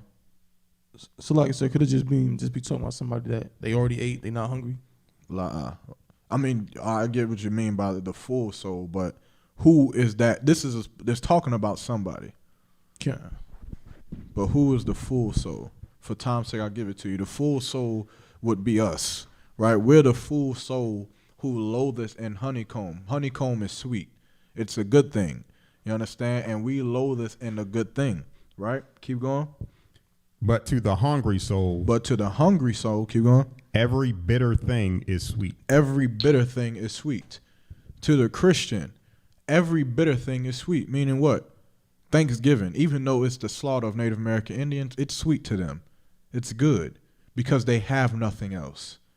Halloween, even though it's the worship of dead spirits, it's sweet to them. You understand? Because even though it's bitter, even though it's worshiping of the dead and things like that, Christians have nothing else. So it's sweet. 4th of July, even though you were a slave during the 4th of July, to Christians, it is sweet even though it should be bitter because they have nothing else. You understand? That is the problem with our black people in our communities. Everything that should be bitter, the things that we should not like, we like. How many of you have ever seen a cigarette pack or a carton of cigarettes? Have you seen it, right? You're familiar with it. What does every carton of cigarettes say on the side right there? Surgeon General, it'll kill you. It says it'll kill you. That should be enough to say, I can't smoke this cigarette. You would think that would be enough. Okay, this box right here says if I smoke this, I can get cancer, it'll kill me. It's bitter. That's a bitter thing. But to us, it's sweet. Smoking weed is a sweet thing. Selling drugs. You see every movie of drug dealing and gangbanging, and in every single, I think that's even like a black proverb that selling drugs, you either get killed or you end up in prison. I think that's like a black proverb, like a common saying that you either end up in jail or you end up in prison. But yet we all sell drugs. Somehow you know you're going to die from smoking cigarettes. The box tells you. Can you imagine? Imagine a button. The button says if you press the button, you're going to die. We would press the button. It tells us that it's a bitter thing. You understand? We should not press the button. We should not smoke the cigarette because it'll kill us. You've seen what happens as a result of Christianity. You've seen the results of little boys and little girls being molested in the back of churches. You've seen it, and it's a bitter thing, but we love it. You understand? Keep going. Or is that it on that? Or read it from the top, Salakia. Proverbs 27, verse 7. Mm-hmm. The full soul loatheth and honeycomb. Mm-hmm. But to the hungry soul, every bitter thing is sweet. Every bitter thing is sweet. That is blacks, Hispanics, and Native American Indians who are in the world. Everything about this world that should be bitter, that is bad, like smoking cigarettes, when you know it's going to kill you, it becomes sweet to them because they have nothing else. You have nothing that teaches you what is actually good. What is actually good? Not eating shrimp, crab, pork, and lobster. That's right. Not celebrating Christmas, Halloween, and Thanksgiving. You understand? Those are the things that are bitter.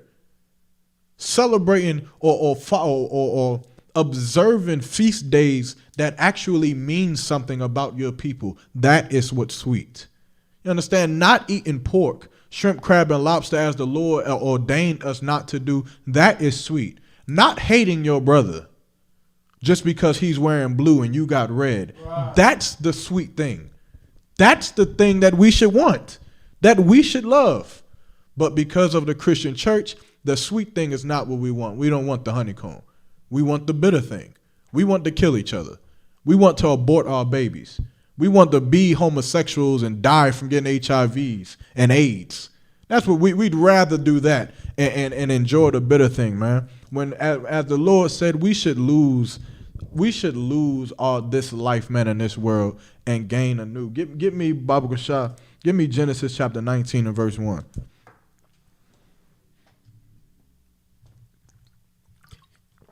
Anybody online got any questions, comments? Anybody in the room? If you got any questions, comments, just raise your hand. Any statements, anything you want to say or add on? God, no sweat. Whenever we get Genesis, I think chapter 1 and verse, Genesis chapter 19 verse 1. Yeah, we get there. Genesis chapter 19 verse 1. Mm-hmm. And there came two angels to Sodom. So this is the story of Sodom and Gomorrah. We're going to run through this real quick, so I need you to follow with me. This is the story of Sodom and Gomorrah as it pertains to Lot and his wife.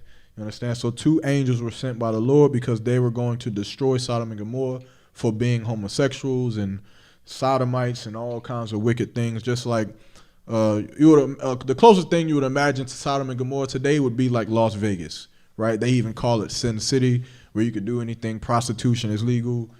Everything is in Las Vegas, whatever. But that would be, imagine a city like Las Vegas just on a grander scale, right? Keep going. At even. Mm-hmm. And Lot sat in the gate of Sodom. Mm-hmm. And Lot, seeing them, rose up to meet them. Mm-hmm. And he bowed himself with his face toward the ground. So Lot seeing these two men, of course to Lot they were just two men. Lot was a brother, right? Lot wanted to greet these two people and bring them into his own home. Keep going. Verse 2.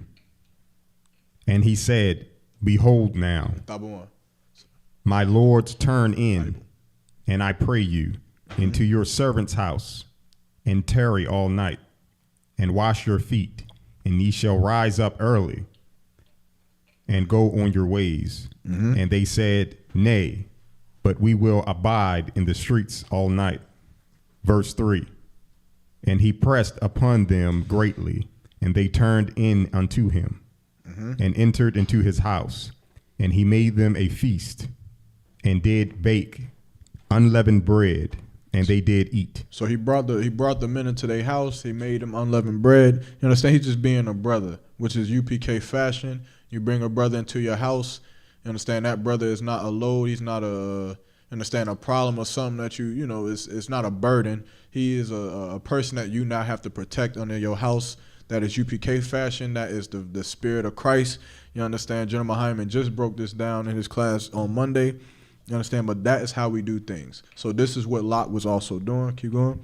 Verse 4. Mm-hmm. But before they lay down, the men of the city, even the men of Sodom, compassed the house around. Mm-hmm. Compassed the house around. Mm-hmm. Both old and young. Mm-hmm. All people from every quarter. So now all the people from Sodom and Gomorrah seen these two men coming in the same way Lot seen them, and they surrounded. You understand? They surrounded Lot and these two men from all corners of the city, old and young. They all came to Lot in front of his house with the two men. Keep going. Verse 5. And they called unto Lot and said unto him, where are the men which came into thee last night? Well, Bring them out. Read that one more time. So like verse 5. And they called unto Lot and said unto him, where are the men which came into thee last night? Sorry. Bring them out. It should be this night. Or does it say last where you at?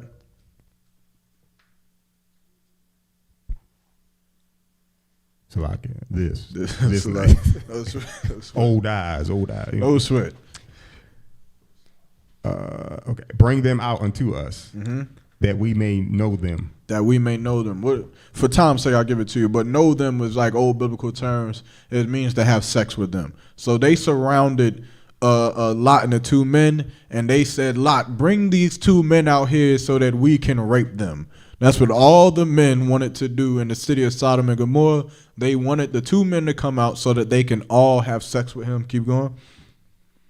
Verse 6. And Lot went out at the door unto them and shut the door after him. Verse 7. And said, I pray you, brethren, do not so wickedly. So Lot was being a brother in two ways. Lot was being a brother having the spirit of Christ by protecting those two men from this mob who wanted to rape them. He was also being a brother to the homosexuals. How? How was he being a brother to the homosexuals who wanted to rape them? Think about homosexuals today. Think about your friend that's a homosexual. How was Lot being a brother here? He was trying to keep him from, from wrath coming upon him. From right. He wanted them to stop being a homosexual, right? If you had a friend who was a homosexual, what should you do? You should say, brother, you shouldn't be doing that. You shouldn't be living your life that way. You should, understand, you should want a woman out. I'll take you to the club, man. We go to get you something, but you need to stop that. You understand? That's Lot was trying to be a brother to them in that way. Of course, like the brother just said, because he knows that if you continue to be a homosexual, the wrath of the Lord is going to come on you. What is the wrath of the Lord? AIDS, HIV. It's going to happen to you. And of course, you being a brother, you tell them not to do this. You understand? So Lot said, I pray you, brethren, do not so wickedly. Keep going. Verse 8. Behold now, I have two daughters which have not known men. So he said, I have two daughters that have not had sex. They are virgins, right? They have not known men. Keep going. Let me, I pray you, bring them out unto you, and do ye to them as you, them as is good to your eyes. So Lot said, I'll give you my two daughters and you can have sex with them. Do with them as you please. Just don't touch these two men. Lot was willing to protect those two men regardless of what he lost himself, regardless of what his family lost. He was willing to put it on the line to protect those two brothers. Keep going. Only unto these men do nothing, for therefore came they under the shadow of my roof. Verse 9.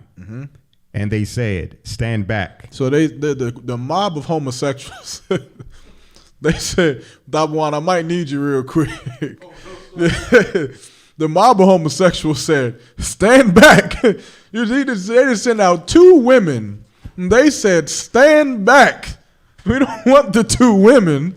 You understand? What they said on the book. I ain't going to say that. Salakia. Just keep going. And they said again, this one fellow came into the sojourn, and he will needs be a judge. So now they're talking about Lot. Lot wasn't like we would call a citizen of Sodom and Gomorrah. He sojourned. Sojourn means to be a traveler or someone who is staying for a period of time before they leave. Lot was someone who was staying for a period of time before he left. So they're saying this man isn't even one of us. This nigga right here is just a traveler. And now he trying to judge us. You understand? And what do homosexuals say today? You can't judge me. You understand? You gonna judge me? You not here with us. You can't judge me. That is what they say to this day. Is that they had the same spirit back then of homosexuality back when they was trying to rape these two men who were angels, which they are getting ready to figure out. Right? Keep going. Now we will deal worse with thee than with them. Now they're saying, you want to judge us, we're going to rape you even more than we were just going to rape them. That's what they said. You understand? Because they were going to rape the two men. Right. And now they're saying we're going to do, like, what would be worse than being raped? You understand? We're going to rape you more. So, you ready? Man, that's that. Man, good night. They're going to rape Lot more than they were going to rape those two men. You understand? Keep going. And they pressed sore unto the men. And they pressed sore, meaning they pressed them, right? They got up close and ready to, try to grab them and pull them in and do whatever, man. This is why, this is why it's so disgusting to even call somebody a homosexual. You understand? Not a homosexual, not homosexual, but a homophobe, right? Someone who's supposed to be scared of homosexuals as if that's like a terrible thing. Right. Like, no, you don't know the stories. You don't know the spirit behind this. They are going to rape you. Right. That's what they're going to do. If you get into a crowd of enough, you find yourself in a room with enough homosexuals who is on one accord, who got through sharing the same spirit, they may put a pill in your drink. That's right. And they will rape you. That's right. You understand? So, yeah, if you want to call me a homophobe because I ain't going in that gay bar. That's right. To hell with that. I'm not I ain't going in that. I'm not going in that homosexual bar. Right. Why would I do that? For them to slip something in my drink. You understand? That's exactly what will happen, man. Right. So you should just be the homophobe who doesn't go in there. Let the world say, oh, he's not in touch with his masculinity because he don't want to go in the gay bar and smoke hookah. You let them have that. Right. You understand? Of course, they ain't dealing with that nonsense over here. They keep reading. Well, they pressed, man. They pressed them to go and try to rape Lot now at this point with the two men. Keep going. Even Lot. And came near to break the door. So they came to break the door down, right? Keep going. Verse 10. But the men put forth their hand and poured Lot into the house to them. So the two, these, of course, for those who don't know, these two men weren't just regular men. These two men were angels in the form. They were taking the appearance of men. You understand? And they heard enough. They heard enough of this whole rape talk.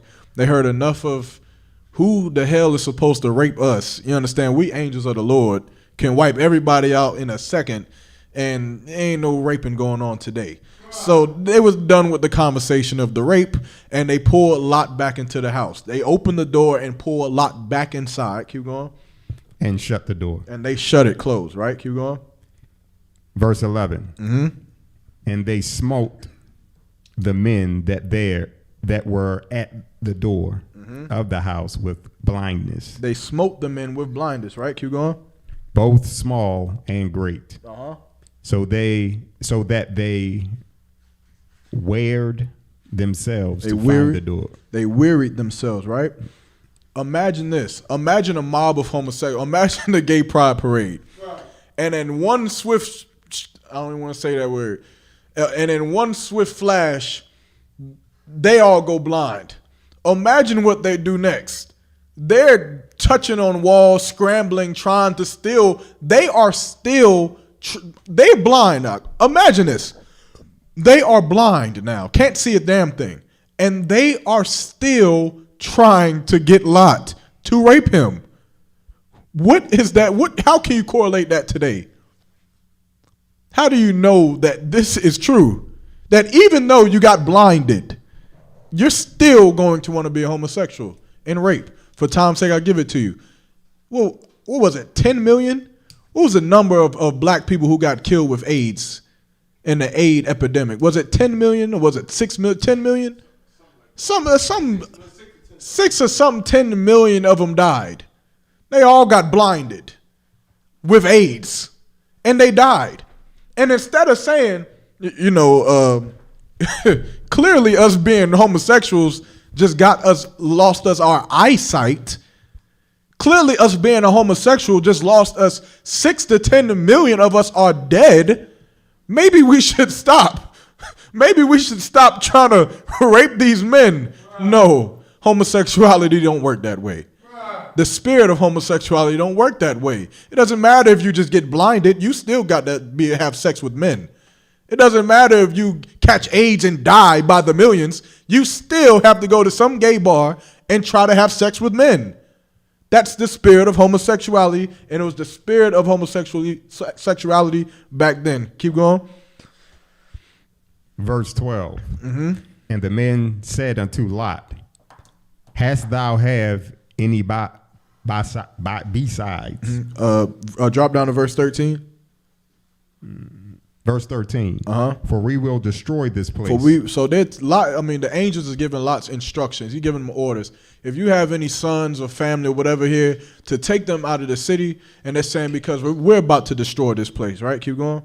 Because the cry of them is waxen great before the face of the Lord. And the Lord hath sent us to destroy it.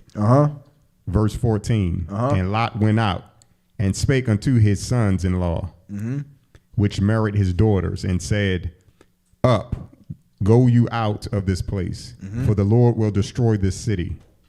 But he seemed as one that mocked unto his sons-in-law. Right, so they didn't listen, right? I dropped down to verse 24. So, of course, now Lot has the order to get out the city. He's been told exactly what to do, to take his children, his wives, get the hell out because the angels are getting ready to destroy them for being homosexuals. Keep going.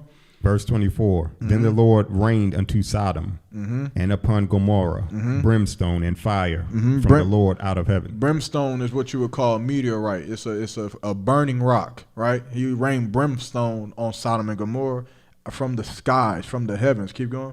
And fire from the Lord out of the heaven. Verse 25. And he overthrew those cities and all the plain and all the inhabitants of the city and that which grew unto the ground. Verse 26. But his wife looked back. Now, this is the part you got to pay attention to. This is the important part, right? But his wife looked back, meaning what? What did his wife look back for? Why did she look back? Remember, they just left Sodom and Gomorrah. They were partying, having homosexual sex, raping each other, I guess. God knows what the hell was going on in Sodom and Gomorrah. But they was doing it all. I'm sure drugs was involved, incest, all of that. Why did she look back? She was going to miss something. She said what? She was going to miss something. She missed it. She was going to miss the life that she was losing. She was going to miss the smoking weed and smoking cigarettes. She was going to miss the celebrating Christmas and Thanksgiving. She was going to miss the smiles on her white friends' faces when they said happy holidays and she said it back. She was going to miss eating shrimp, crab, pork, and lobster. She was going to miss all the things that she lived in her life, the same way a lot of you are. A lot of you are going to go through exactly what Lot's wife had to go through. You're going to come in here, you're going to sit down, you're going to hear this brother up here teaching about some nonsense about not smoking cigarettes no more. And you're going to think about all the fun times you had when you were smoking them. You're going to think about how it calmed you down. You're going to think about all the kickbacks you done been to where you got so high and you were just so feeling so good. And all the great people you met while you were smoking. Can you imagine?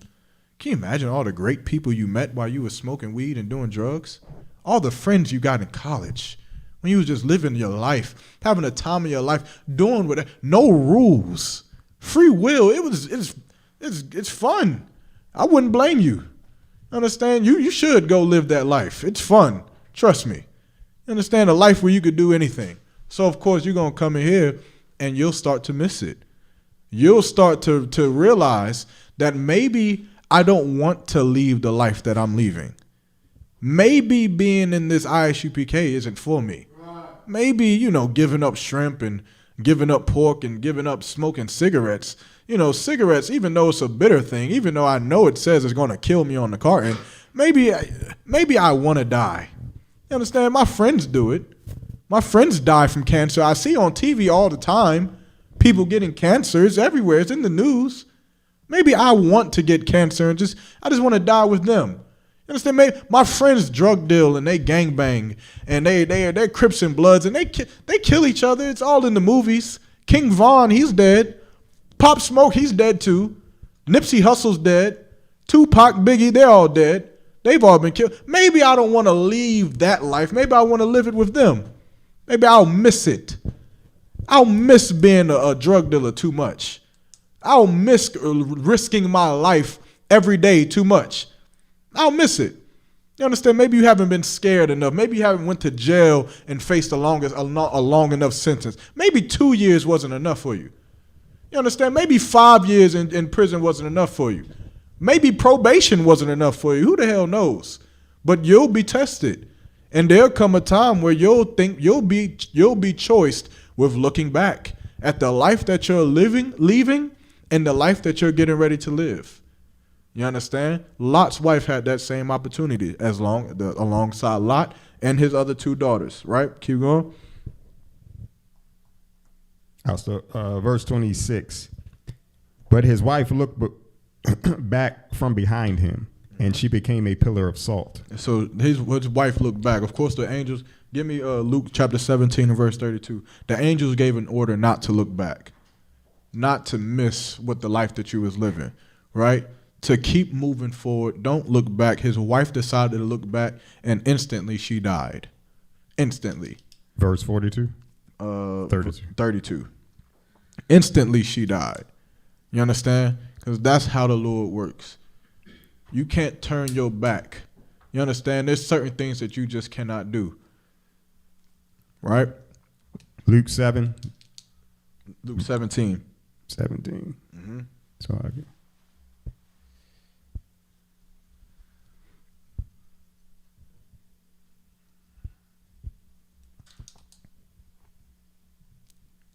Luke 17, verse 32. Mm-hmm. Remember Lot's wife. Remember Lot's wife. Remember her, because it's important to remember her. Keep going. Verse 33. Mm-hmm. Whosoever shall seek to save his life shall lose it. Whosoever shall seek to save his life shall lose it. Meaning what? You want to go back and sell drugs and stand on some goddamn corner, you go do that.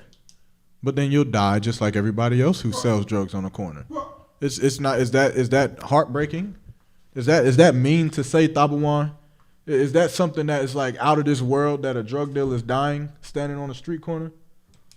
Let me know if it is. Because maybe I live under a rock, and maybe drug dealers ending up in prison and dying is just normal to me. Maybe to everybody else it's like an astronomical effect or thing whenever a drug dealer dies or gets shot in a drive-by or ends up in prison for shooting in a drive-by. Maybe I'm tripping. So I was just going to say it's almost 9 times out of 10 a certainty. You know what I'm saying? It's something that, it's not uncommon. It's usually what happens. Either you're going to end up dead or end up in jail. That's just kind of par for the course. So no, it wouldn't be fair to say that. I understand. Or maybe, you understand, smoking cigarettes is, maybe you want to go back to smoking cigarettes and then you'll die just like everybody else who smokes cigarettes. And maybe is that uncommon? Brothers and sisters getting cancer from the box that, tells you. It tells you, right, that you're going to get cancer from doing it. Maybe you'll miss that enough that you'll go back to doing that and then you'll get cancer just like everybody else.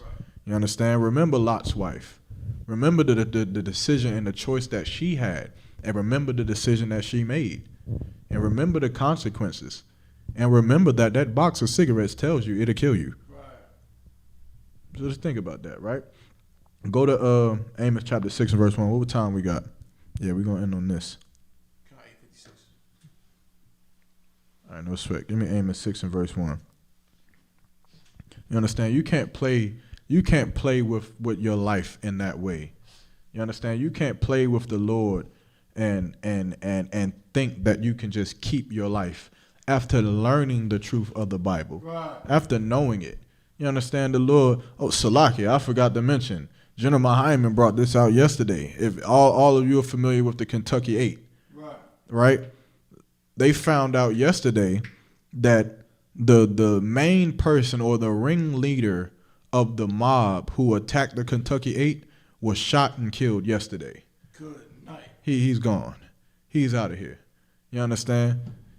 He's out. He is out of here. You understand? You can't just play with the Lord. You understand? The Lord said, "Come not near to my precious prophets." You understand? My anointed ones. Right.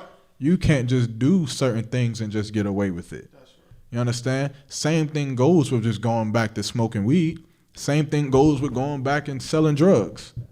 You'll earn the same fate that you know it's going to happen. You know it's going to happen. You know it. You know it. You understand? You know that you live black in America, and if you smoke weed that the cop pulls you over, he smells it, you know he can pull you out the car and search your car. Right. And you know that by him doing that there's a chance that he can shoot you. You know it. You don't want to play with the Lord in that way. You understand? It's blatant dumbness to go back to doing those things. You understand? Give me slide. Yeah, agree with you at 6 and 1. Amos 6, verse 1. Woe to them that are at ease in Zion. Woe to them that are at ease. You're Christians. You understand? You're Christians that walk around every day. They are at ease in Zion. Zion is what? The 12 tribes of Israel. They are at ease with the condition that we're in. They're not upset about the Native American Indians being slaughtered. They're not upset about Trayvon Martin and Eric Garner and Michael Brown and Fidel Castro. They're not upset with our condition as a whole. Woe to them, destruction to them that are at ease. Keep going. And trust in the mountain of Samaria. And trust in the mountain of Samaria. What is the mountain of Samaria?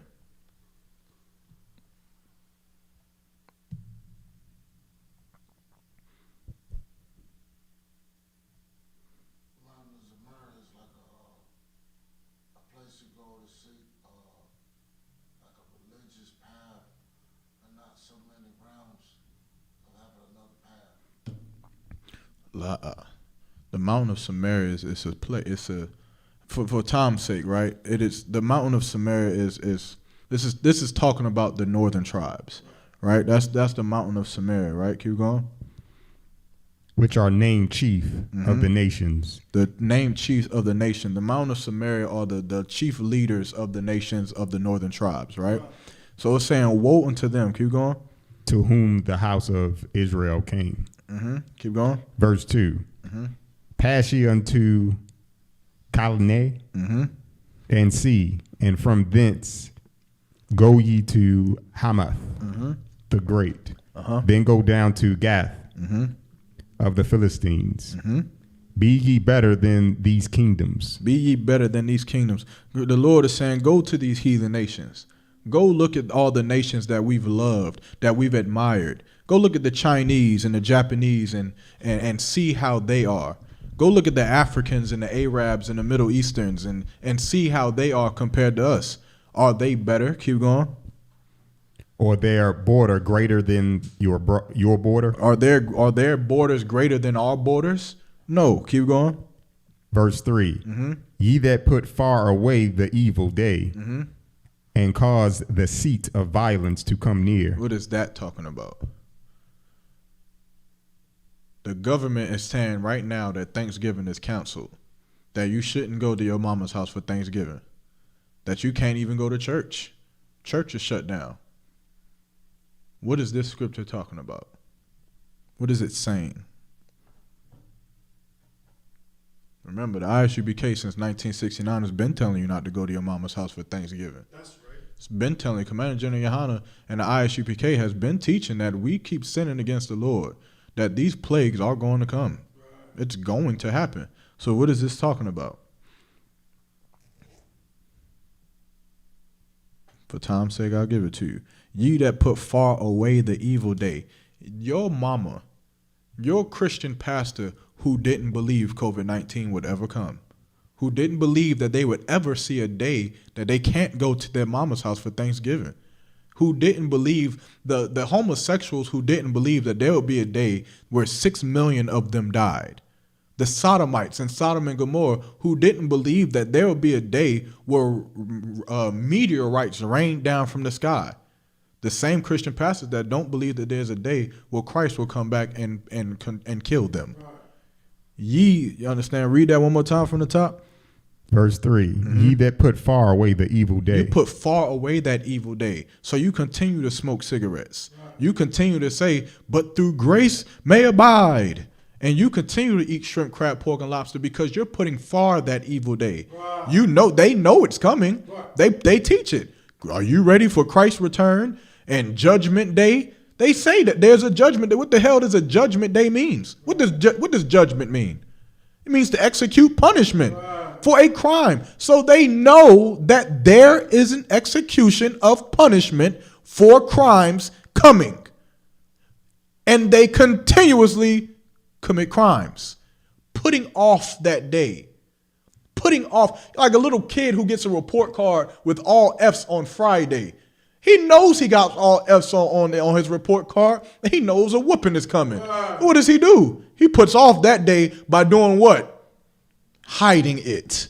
By ignoring the report card. I ain't gonna deal with this. I'm gonna tell my dad that they ain't give out report cards. They said Monday. We're going to get it. You understand? They keep eating the shrimp, crab, pork, and lobster. They keep going out there day in and day out on those corners selling drugs. We keep killing each other. We keep lying and stealing and raping and molesting and being homosexuals. We keep celebrating Christmas and Thanksgiving and Halloween and 4th of July and New Year's and our birthdays. We keep putting far that evil day because we don't believe that us celebrating Halloween is against God. We don't believe that us celebrating Thanksgiving is against our brothers who lived on them reservations. We don't believe it. So we put far that evil day. Keep going. And cause the seat of violence to come near. And cause the seat of violence to come near. You caused this. You caused Thanksgiving to be canceled. You caused your church services to be canceled. And you're going to cause a whole lot more destruction. You're going to cause it. When those meteorites rained down on Sodom and Gomorrah and they seen burning rocks coming to kill them, who caused it? Them. They caused it. So when you get cancer and you're getting ready to die because you did not listen, and the Isupk since 1969 has been telling you to stop smoking weed, to stop smoking cigarettes, and now you're about to die. Who caused it? You brought that seat of violence upon yourself. When you decide to stand on that corner and those bullets rain down on your body because you didn't listen, you wanted to sell drugs and you wanted to be a gangster and you wanted to stand outside on the block. And when you're about to die, who caused it? You caused it. You brought that seat of violence upon you. You brought COVID-19 upon you as a nation. You caused it. Because you didn't believe the day would come. You believed that you were going to be the one, that you were some super crip, that you was a super blood that somehow was going to live forever, that you were going to murder and kill and lie and steal and sell drugs to everyone and their pregnant mother, and that nothing was going to happen to you. You pushed far away that day when the judge says 25 to life.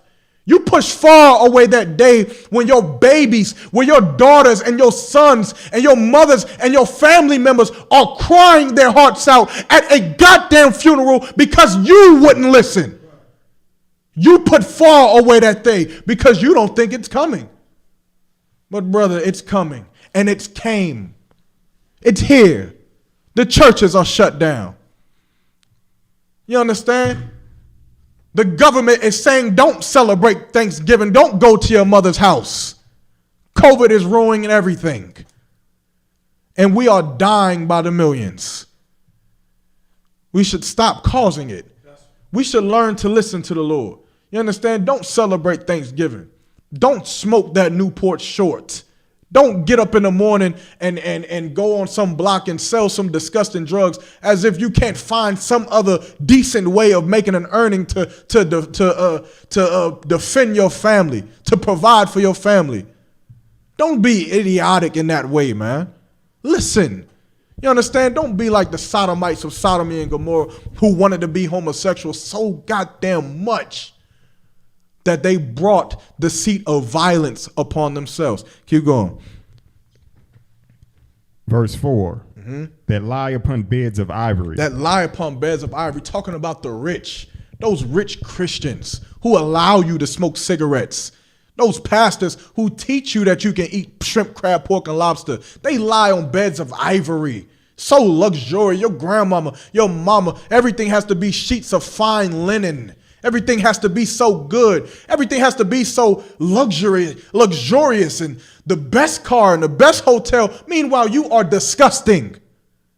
Meanwhile, you are disgusting, but everything around you has to be luxurious. Keep going. And stretch themselves upon their couches and eat the lambs out of the flock and the calves out of the midst. They eat the sloggy. Keep going. Of the stall. They eat the lambs out of the flock and the calves out of the midst of the stall. Not the cow. They eat the tender meat. You understand? Everything has to be luxurious and upscale. Keep going. Verse 5. The chant to the sound of the viol. They chant to the sound of the viol. What is the chant? Jesus, Jesus, Jesus, hallelujah, hallelujah, Christmas, Christmas, Christmas. All of that. They chant to the sound of the viol. Keep going. And invent to themselves instruments of music. And they invent to themselves instrument of music so they could play those disgusting songs. Like what's the one with the two pianos? I forgot the name of it. The organ. They invent two piano keyboard, 3-4 keyboards at one time to play instruments of songs like David. Well, Sluggy, keep going. Like David. Like David, right? David created the guitar, right? Keep going. Verse 6. That drank wine in bowls. And they drank wine in bowls, not in glasses, in bowls, because they're so rich. They drink it in bowls, right? Keep going. And anoint themselves with the chief ointments. But they are not grieved for the affliction of Joseph.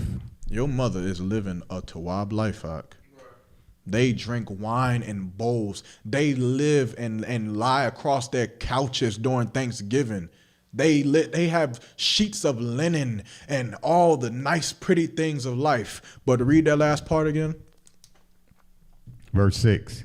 Or the last part of verse 6. But they are not grieving for the affliction of Joseph. But they are not grieved for the affliction of Joseph. What does that mean? Who is Joseph? Stop a line.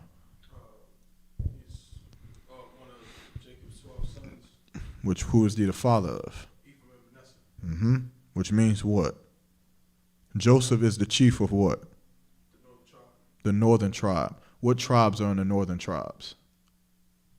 Asher, Reuben, Simeon. What would the names be today? So-called Mexicans, basically Hispanics and Native Indians. The Native Indians. And what is Thanksgiving the slaughter of? You're rich. You live a beautiful life. Everything about you is so nice and fine linen. But you can give a damn about your brother Joseph. That's right. You can give a damn about the Native American Indians on those reservations. You don't care about your brothers in the Northern Kingdom. You don't care about them sleeping in cages. You're going to go and you're going to have a banquet of food, Thanksgiving dinner, while they are sleeping in goddamn cages, man. While they're sleeping in cages. You'll make your oppressor rich so that they can put more cages on the border. You're going to go out and buy every disgusting turkey, dry turkey, disgusting cranberry sauce, all the ornaments and trinkets for Christmas, the lights, the decorations, everything. You're going to waste your money keeping lights on in a house, and you won't even give a damn about your brother sleeping in quarters and on cages in the dark. You don't give a damn about them. Keep going. Verse 7. Therefore, now shall they go captive with the first that go captive. They will go first with this slavery that's coming. They gonna go first with our oppressor. Keep going. And the banquet of them that stretched themselves shall be removed. And a banquet is like a long table, right, with all the food. And think about your Thanksgiving table. That's the banquet. You understand? That they stretched will be removed. Meaning that spirit of celebrating those holidays and being rich and all of this disgusting wickedness without even loving your brother enough to say, I'm not going to celebrate the literal slaughter of your people, will be removed from the nation of Israel. We wouldn't be able to have it, man. You understand? But when you go and you see your friends getting ready to celebrate Christmas, when you see them getting ready to celebrate Thanksgiving this Thursday, you remember this scripture. Everything has to be nice. Everything has to be clean and feel good, and the decorations have to be perfect. You ain't thought once about that man singing for those white people to make ends meet. You ain't thought once about how disgusting it is that they even look at him and they should run when they see him out there. There should be nothing but niggas and other Native American Indians watching him. All white people should run and scream savage when they saw him. They should. But they see him as an attraction because they've conquered him and destroyed him and his people. That's right. We shouldn't indulge in that kind of lifestyle. We should have a little bit more love for our brothers and our sisters. You understand? With that, I'm going to pass the class over to Priest and Officer Thapawan.